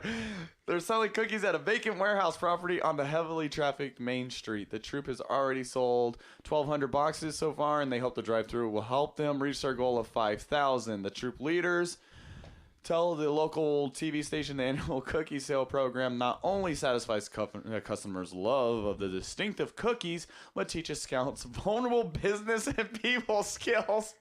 They're selling cookies at a vacant warehouse. So are they sweatshop cookie makers now? Is that what it is? It's just that where do most Package those cookies. where do most and I don't know because I don't do drugs and I've never been a part of a cartel, but most of them do a lot of transactions behind vacant warehouses. If you've ever seen movies, yeah. Have you ever seen Scarface? They're out on in a vacant warehouse somewhere near the water. My thing with this is, I mean, the obvious thing, obviously, the cookies are laced with something because they're amazing, and Crack. Once you have one, It's on the box. right? I think because they're not sponsoring us, we should change the names. Girl Hey, Scouts. I'm a Girl volunteer Girl Scout. Girl Scouts. Scots. Girl Scouts.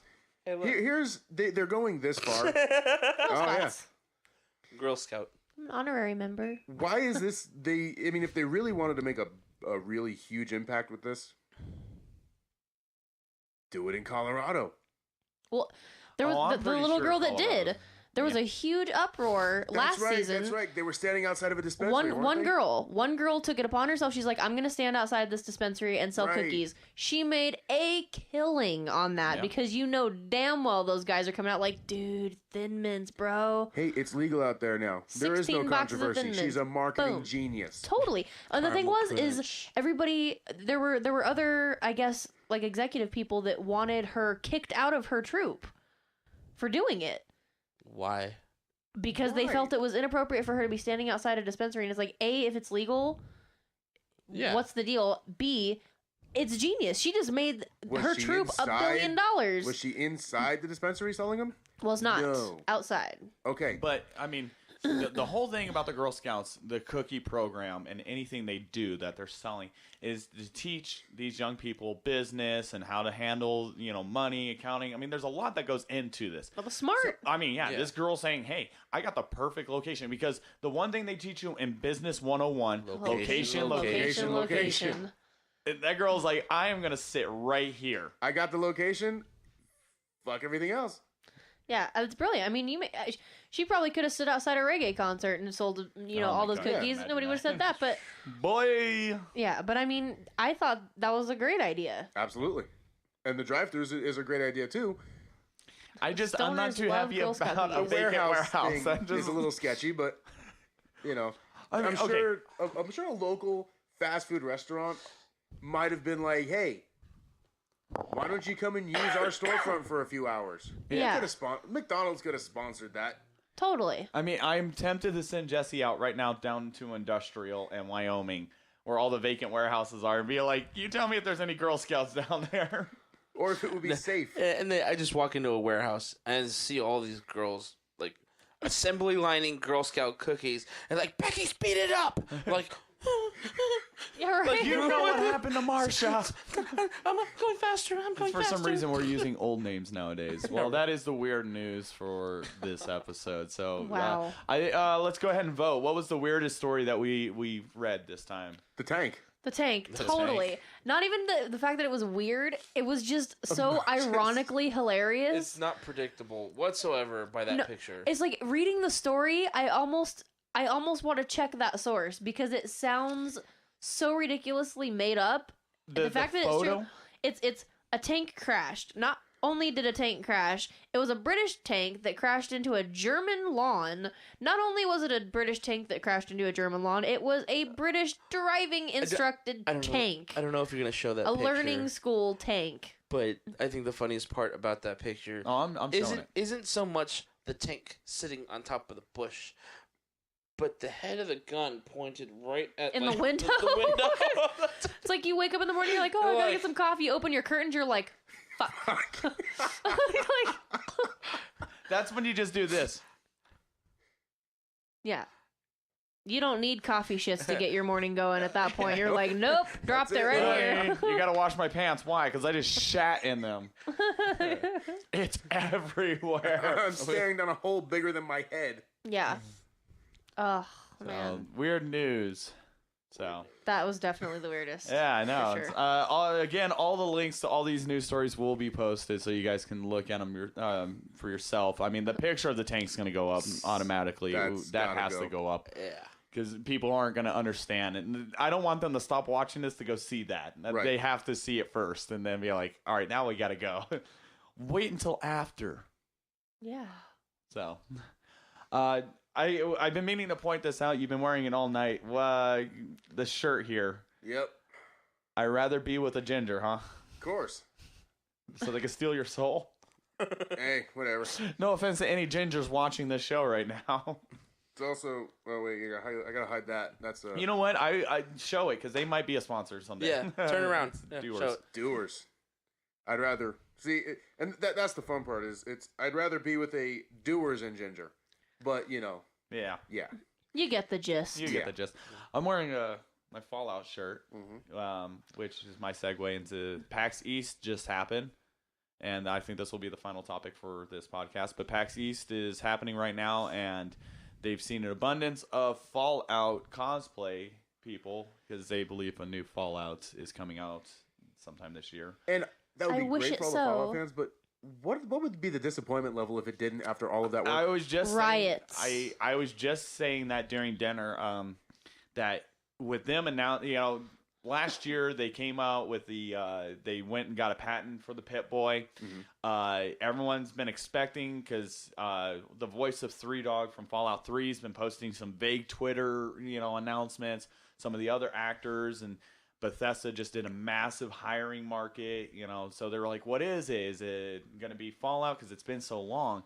And Roxy and I went to the Video Game Awards. We thought they were going to announce it there because the media guy for Bethesda was there, didn't make one announcement. And so the So speculation disappointing. is E3 this year, the new Fallout game is going to come out. Well, they're going to announce it, or is it going to be another Elder Scrolls? But yeah, if they come out at E3 and announce anything but Fallout, or say we're not doing Fallout, it's done. We just patent it because we don't want anybody else to steal it, which could be a possibility. Right. Yeah, I'm pretty sure Bethesda will go bankrupt within a year, even though they have the Elder Scrolls People will franchise. just drop. Didn't you say they're gonna come out and release like 2 potential titles? The rumors online. I mean, that's the problem with the internet. Not only this show. But the problem with the internet is, everyone speculates, everyone has rumors. And so there's a lot of people in the business that are saying they're going to release 2 different games at the same time. They'll release a Fallout game and probably the next Elder Scrolls. Hey, But, this show is I mean- 99.9% factual.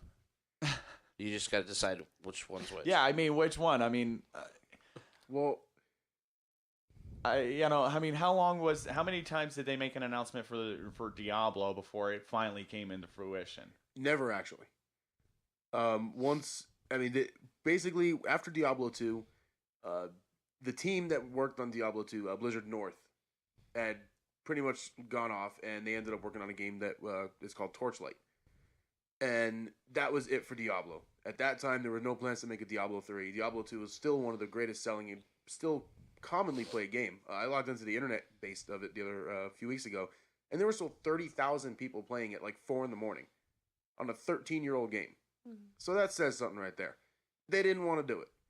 Once they finally announced that it was going to happen, it started. Now, it took a long time for it to actually get released after that, but once they announced it, it was in action. But Blizzard's always kind of done that, with the exception of, I believe, Project Titan, which did get canned. Typically, they've only released things that they talk about when it's pretty much in progress or done. Yeah, you're close to beta. It's Yeah. time to start talking about it. Mhm. I mean, I'm glad, Bethesda has not said anything because they don't want to say anything until they have a product to release. Right. And, people are like, well, it's been, 4 years, 5 years, whatever, since New Vegas came out. Why aren't you doing this? Well, I don't know anybody here that's played it besides myself. Patrick, have you played any of the Fallout games? And Skyrim. we all know how buggy that game was, and it took them so many patches to fix. I think right now since it's a new platform, they're new systems, they got new engines. I think they're waiting to get a perfect product to release, and not something that's just going to be, oh, I'm walking up a mountain, now I'm in the mountain. And my last Or save I keep was walking up this one rock that won't move out of my way. yeah. And I'll say, I mean, and video game companies right now are not doing well with the new next gen systems because, I mean, Assassin's Creed release, which has never been a buggy game because they've always wanted to have a perfect title. They released Unity. When I finally started playing it in January because, fucking stupid hackers knocked down PSN, it was a 6-hour download time because of all the patches they had to put onto the game. And then they said, you know what? We're going to offer the DLC for free because of all the problems everyone had. But I think Bethesda does not want to follow in that. And I kind of appreciate it. So I'm holding my breath a little bit for E3, but at the same time, if it doesn't get announced, will I be pissed? A little bit. Will I be hurt? A little bit. Because it's like, I'm tired of playing 3. I'm tired of playing New Vegas. I still got to get the order. Yeah, that's Roxy. Yeah, I know. We got to get that. That's one thing I know. And if it's any bastion of, hope for the Bethesda fans, is I waited for Diablo 3 since I started playing it. I love the game so much that I figured, there's going to be a sequel one day. We gave up hope for a long time. After more than 10 years until the release of Diablo 3, it was, and I love Blizzard, but it was the worst video game I've ever played in my life. Graphically, great. The game engine, great. Played great. But it was nothing of what Diablo was ever about. And it was awful. And isn't that bad? I mean, there's games out there that I mean, no offense, because Jesse's the closest to my age and all that, but I grew up with original Nintendo. Like, I was, when the first 8-bit. Nintendo came out, the whole 8-bit thing, it's, that was the greatest thing. That was 1988. I was 5 years old, but I was still playing Mario Bros. So I grew up with, the transition from, my brother had an Atari. Well, his friend had an Atari, so we played it, which was really the very first video game system. Pong. Yeah. But it's, I mean, between, Super Mario World, before a really good game, Mario game was released, because I hate Yoshi's Island. I thought it was stupid. Yeah, that was. But it was, I mean, Super Mario World, it was another 6 years before Super Mario 64 came out. Right. We were happy for the wait because it was like, all right, Yeah, and if the wait is worth it if it's a good game. Yeah, and the thing was, but with the Mario games, though, there wasn't a lot to what the storyline was. That it was. Peach was gonna get kidnapped, and you gotta go save Peach. Okay, so now you gotta go from this I'm one. getting really tired of your shit. Now I gotta go through all these portal holes, and then go to the castle, fight this boss, go to the next world, go to the castle, fight this boss, go to the next Castle world. with no floor. There's on no a pirate balls, ship. Mario. You Fight the busted boss, my go to the balls, next world. Mario. And did you ever play Super Mario RPG? Oh, well, I still have it. I on have Super it NES. too. And basically, there was a game a long time ago on Super Nintendo called Earthbound. The same company helped make Super Mario RPG, so it's like Final Fantasy style. Okay. Where it's the turn-based and all that. It's actually really good. And you have 3 characters. It's Mario and then 2 other characters. And so you got to power up their weapons. They have magic spells. Oh, wow. It's actually a really cool game. It's pretty hard, too. But, yeah, that was a fun game. Took forever to get off of his little home right in the beginning. And you're like, oh, that's how you do it? Yeah. All right, cool. Yeah. Now I get to play the game. Going on PAX East, I haven't followed anything about it yet. I don't know what has or hasn't been announced. Has there been anything from Blizzard? You know what? Let me check that out. 'Cause I know right now Diablo, the new season just started, so there's nothing there. WoW's fairly new into the expansion, there's nothing there. But they did announce Overwatch at BlizzCon last year, which looks like an amazing game. But I haven't seen anything new about it lately, so I'm wondering if that's got anything coming out. PAX East. Hearthstone Adventure announced at PAX East. That's basically all they've talked about. Okay. So maybe that might be E3 as well. Because it was supposed to be slated for, I think, beta even already by now. Yeah, the other thing about, Bethesda is they were saying, StarCraft. Wow. Oh. Oh, okay. If you didn't hear, Patrick said a new expansion for StarCraft is supposed to be coming out soon. Another reason people are kind of excited about an announcement is because Bethesda is doing something they've never done at E3. Is they actually have their own hour-long, special announcement saying there's something being announced. We got an hour. The only companies that ever get an hour are people like Blizzard, Ubisoft. Rockstar, Ubisoft, Nintendo, Right. Sony. I mean, Square Enix. things like that. well, not even Square Enix anymore. I mean, Yeah, 'cause they're because a usually lot of like- people have fallen off of the Final Fantasy bandwagon. I mean, Not me. if they have something good, Square Enix will buy the time. Yeah. But I mean, Sony, when God of War first came out, I mean, they had 20 minutes to talk about God of War. By the time God of War 3 came out, they were doing the hour-long panel with Q&A at the end of it. And they wouldn't be putting in for the hour if they didn't have something to back it up with. Yeah, so that's why a lot of people are saying it's going to be the new Fallout. They're going to show a trailer, and they may even talk about Elder Scrolls. But going into I just got talking, butterflies just thinking about it. Like, Yeah. oh, man, that'd be crazy. Yeah, Roxy actually got me this shirt. It's the new California Republic, the two-headed bear shirt, and it's all broken up like it's been through the wasteland. Oh, I thought it was just an old shirt. No, this was made this way. 'Cause, Oh. I mean, it's Stressed. all post-apocalyptic Okay. and all that. If you haven't, and I may post a link to it, if you ever get a chance and you're a Fallout fan, you should watch Nuka Break. It's a fan film, and they did a really good job with it. I've always wanted to make films based off of video games. The very first series I ever wanted to do was Chrono Trigger. I thought it would have been an amazing story. And you can do 6 seasons of it because it's time traveling, it's all this adventure and all that. I always wanted to do that, which brings me to the topic right here that I have pulled up. That a lot of people in the interweb have been going crazy about. Yep. But one company has already started it. Supposedly Netflix is picking up the live-action Legend of Zelda. Oh, no way, really? Yeah. Oh, wow. But we all know Player Piano, who, and again, if you don't know Player Piano, you should check them out because they are awesome. This girl, she'll listen to a little bit of a song and then play it on the piano. And they actually went ahead and made a live-action Zelda project, which I will put a link to. Dominic posted it. If this is any inkling of what Netflix can do with their budget, I cannot wait. I'm usually very skeptical on video game TV and movies. Benefit of the doubt, Resident Evil, great movies. Didn't follow the storyline of the game. They didn't need to because you're dealing with widespread, pandemic. Street Fighter, worst video game movie of all time. Besides Super Mario Brothers. You know what? Let me take that back. Super Mario Brothers was the worst.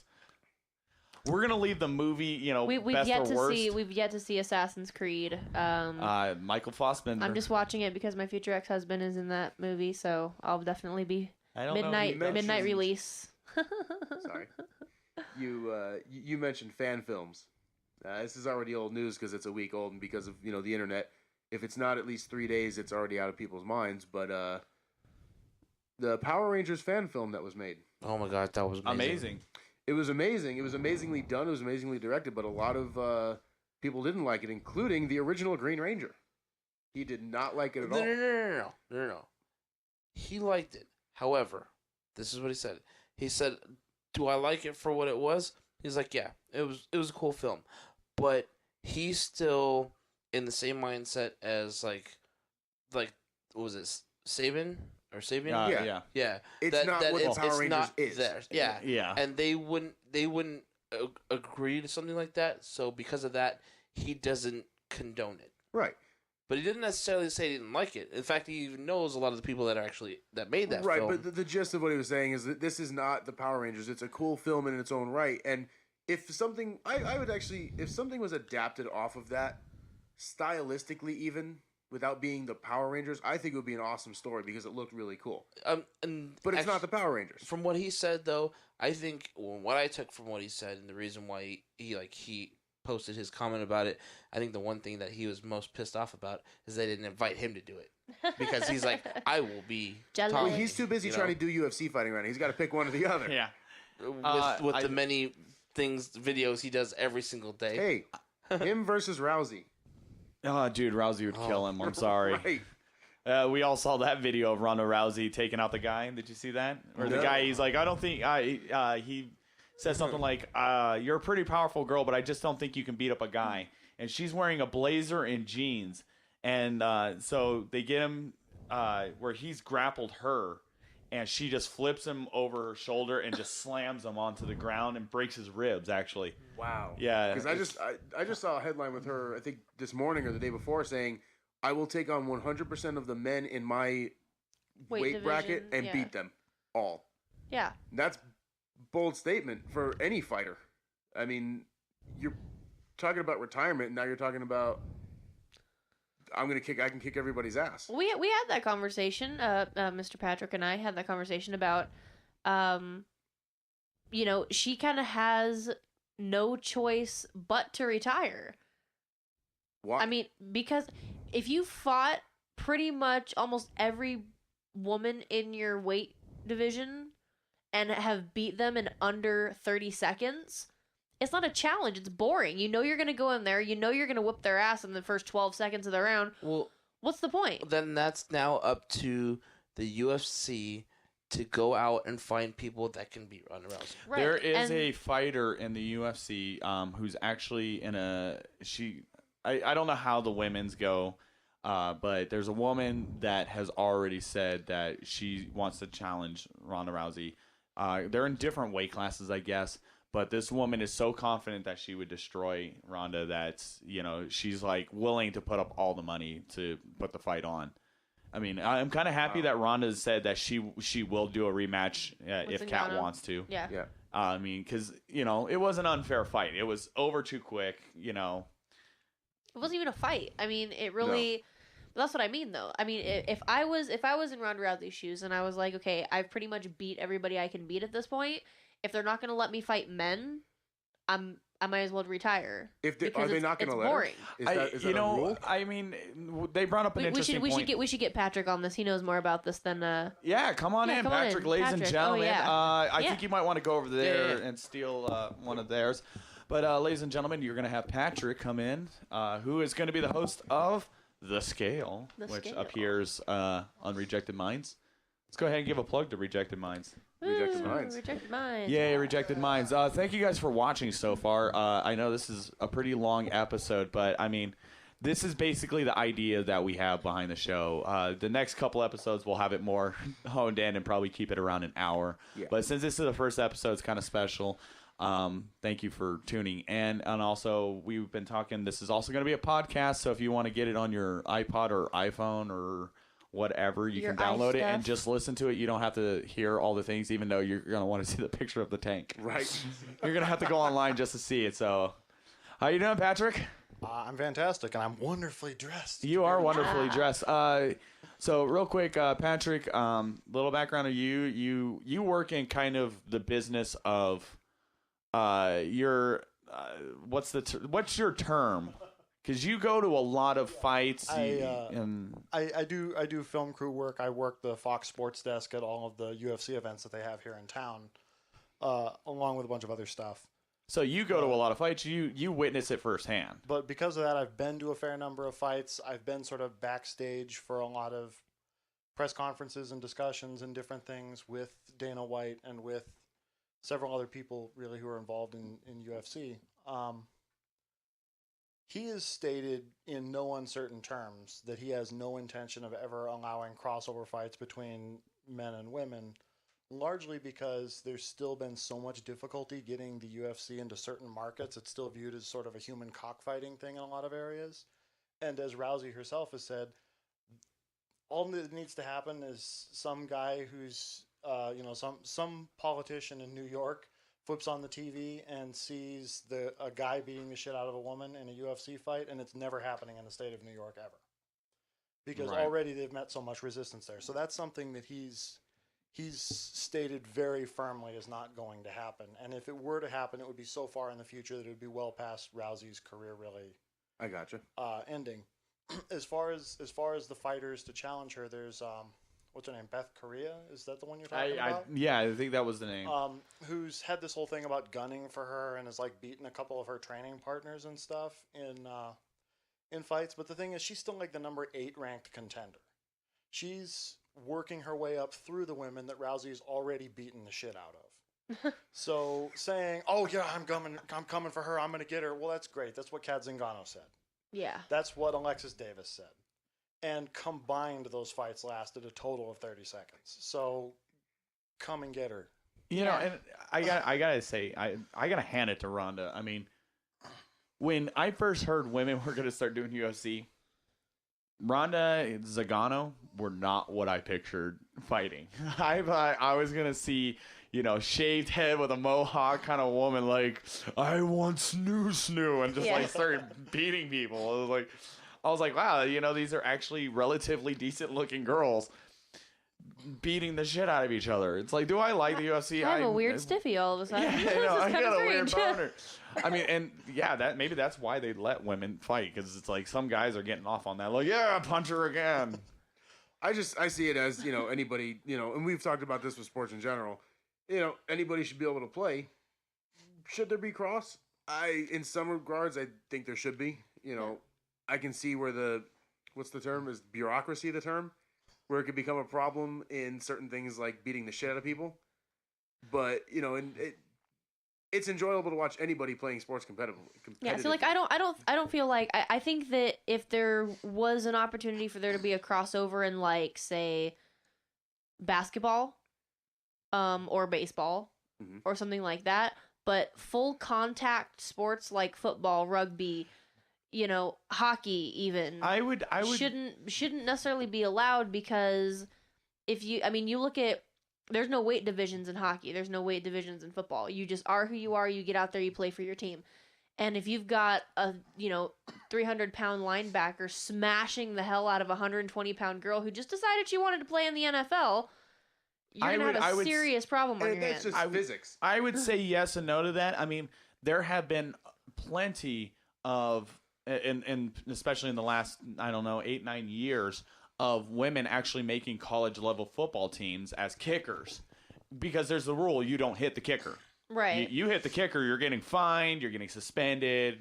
Well, that's different. I'm just saying, Yeah, but you shouldn't have a female quarterback on an NFL team. If they want to do it, though, why not? Yeah.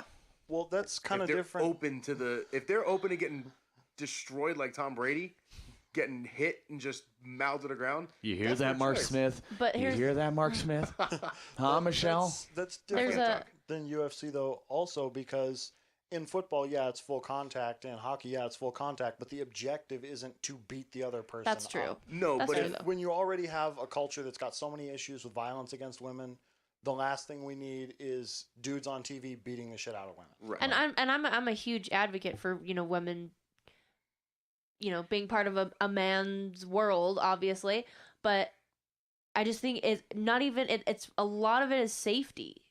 I mean, you could think, oh yeah, I can go in there, I can do it, but as soon as somebody knocks your ass out, it's like, okay, yeah, you could do it, but now you're brain dead. So you take that risk, obviously, and if it's your choice, it's your choice. But I think that there might be some difficulties with some of the men who are like, I can't morally do this. If we were playing hockey, you were against me on a team, and I was I would already have a reservation about smashing full on into you, right? Because I'm not twice your size, probably twice your weight, but a foot or so taller and just bigger. And physics says that if I come at full speed crashing into you, it's gonna end really bad for me. It doesn't matter how hard you train and how strong you are. If you're on an open ice and there's nothing for you to push against, I'm gonna hit you harder than I'm gonna hit Patrick. Right.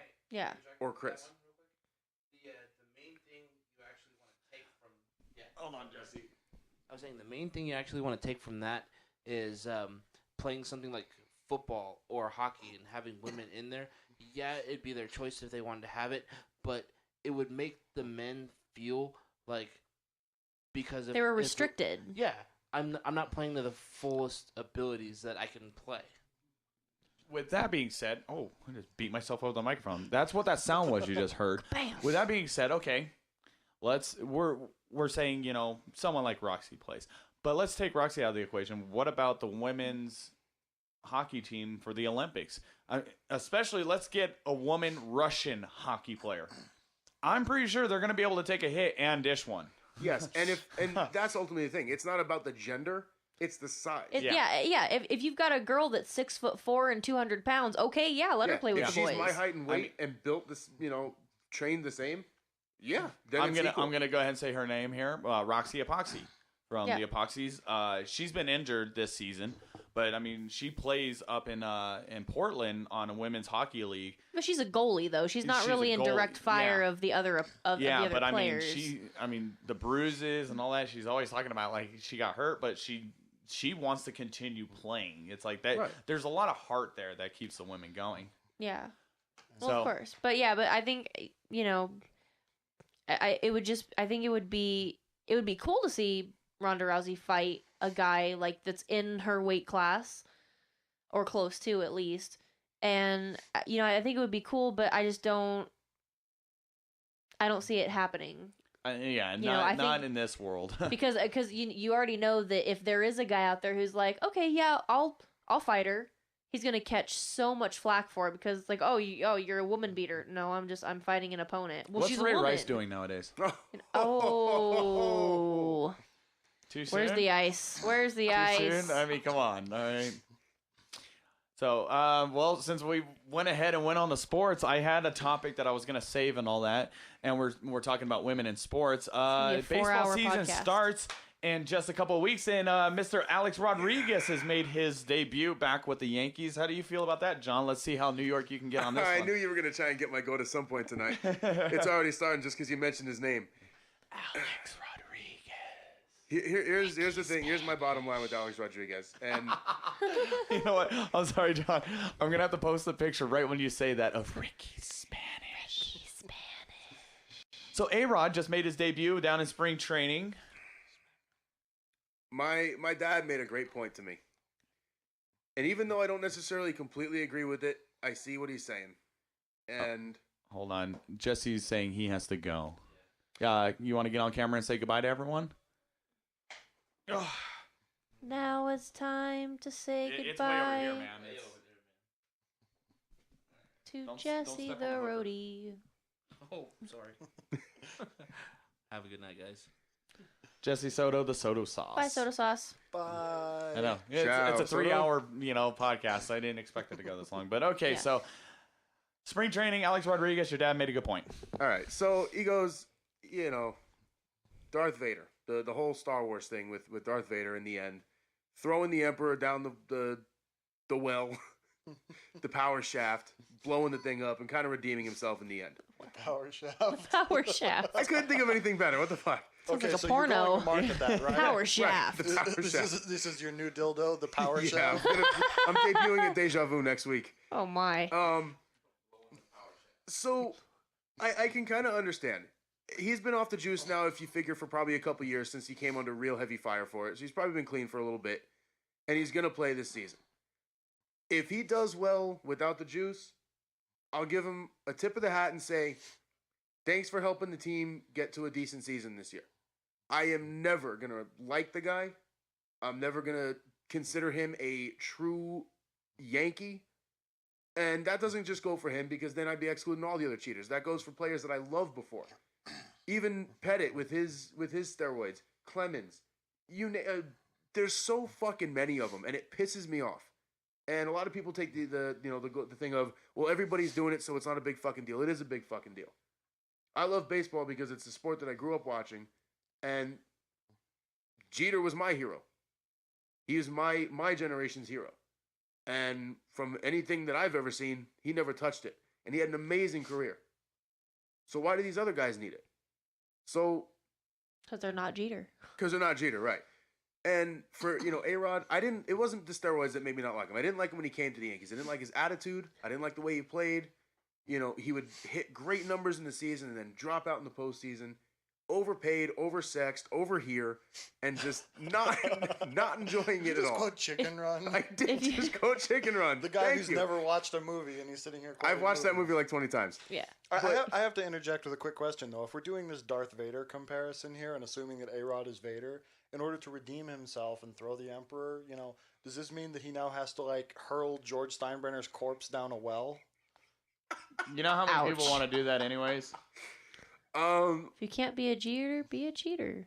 Well, Hey, there you go. wow. All right. I mean, technically, yes, that would be the direct comparison, but it was more the Anakin relation of the story of kind of, and I just like I said, I'm never gonna like the guy. I've never considered him a Yankee because when I think of a Yankee, I think of first and foremost Derek Jeter. I think of Bernie Williams. There's too many to name that were great players. Hideki Matsui. I think of Giambi. Giambi's another one who can go. No, but when I picture, because I'm coming from the opposite direction where I'm really not a Yankees guy at all. Right. And when I look at the Yankees, I think of everything that's wrong with the Yankees. Right. So I see A-Rod and Giambi as like the total archetypes of what a Yankee player is. George Steinbrenner is fucking. You will juice. Yes, let the hate flow. Sounds like Burns in Marge Gets a Job. Yeah. I'm looking this up because I saw this. There's a campaign right now, and I can't find it right now. But you know who this guy is. It's Mr. Pete Rose. Okay, yeah. And a lot of people are saying, hey, if you're letting juicers into the Hall of Fame, this guy never juiced. He had some of the best statistics of any baseball player. It's like 40 years is enough. Let him into the Hall of Fame. What juicers are in the Hall of Fame, though? None. Everyone has come up short so far on their ballots. That's openly known to have been a steroid user. But okay, so everyone of his fault. All right, so short. You're still putting people on the ballots. I mean, they shouldn't be on at all. Did Pete Rose fuck up? Of course he did. But he wasn't cheating while he was a player. It was while he was managing that he started cheating.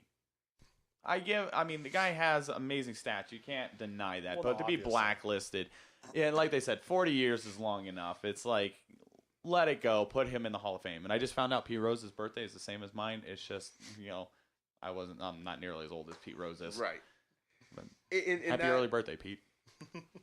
Happy early birthday, you. No, thank you. In that sense, when you take someone, let's go back to A-Rod here.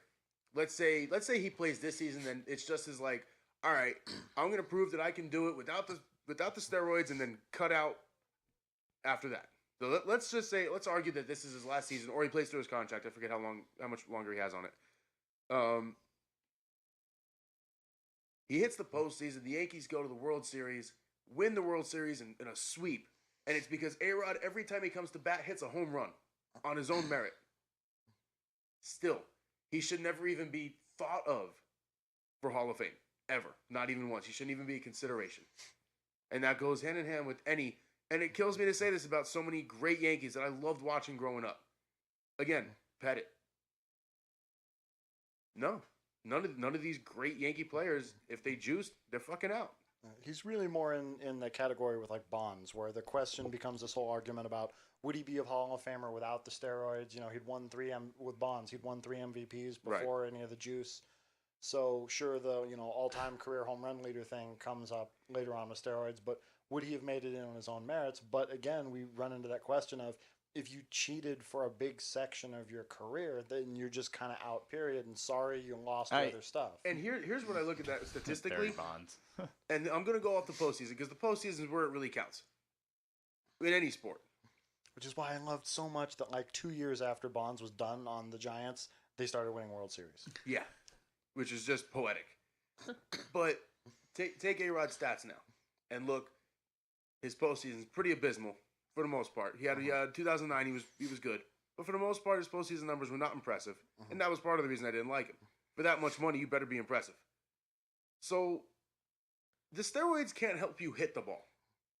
They can help you hit it far and get it over the fence more, but they don't help you hit the ball. They can improve bat speed, which can sometimes help you to react. But if quicker. your eye sucks, your eye sucks.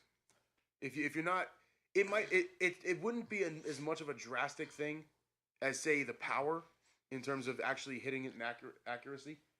But look what you've done, bringing up baseball. Yeah. we're gonna.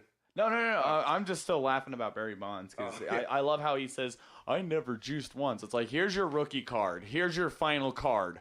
Here's your best friend and trainer who was also a major distributor of steroids to like 80 other players. Here's your arm before. Here's your head bigger than that after. Yeah. Hey, look behind you. You have a tail. Yeah. You're glowing, dude. Yeah, you're glowing, dude. You're doing something. But that's ultimately the thing with these guys is, if they had amazing batting averages, regardless, all right, they were good hitters. More than likely, they were good hitters, regardless of the juice. Probably. But 60 home runs becomes in the high 30s, maybe even a little less. And at that point, you got to take into consideration if those hits didn't become home runs and drive in those game-winning scores or set the game up for the game wins, how different those teams would have looked with even just that one player. Not to mention the multiple that were on multiple teams at the time doing all that. Yeah. And that's where it makes the game hard to watch, and it's starting to get a little cleaner now. And it's a lot cleaner now. If you look at the home run leaders every year, it's a lot lower. You have like 2 guys that hit in the 40s. And a lot of people are complaining now because they feel the game is being slower and more boring because of it. But I'd rather see a slower, legitimate game than to see a fast-paced game that's full of fuck-ups. Yeah. Now batting, some guy from Cuba.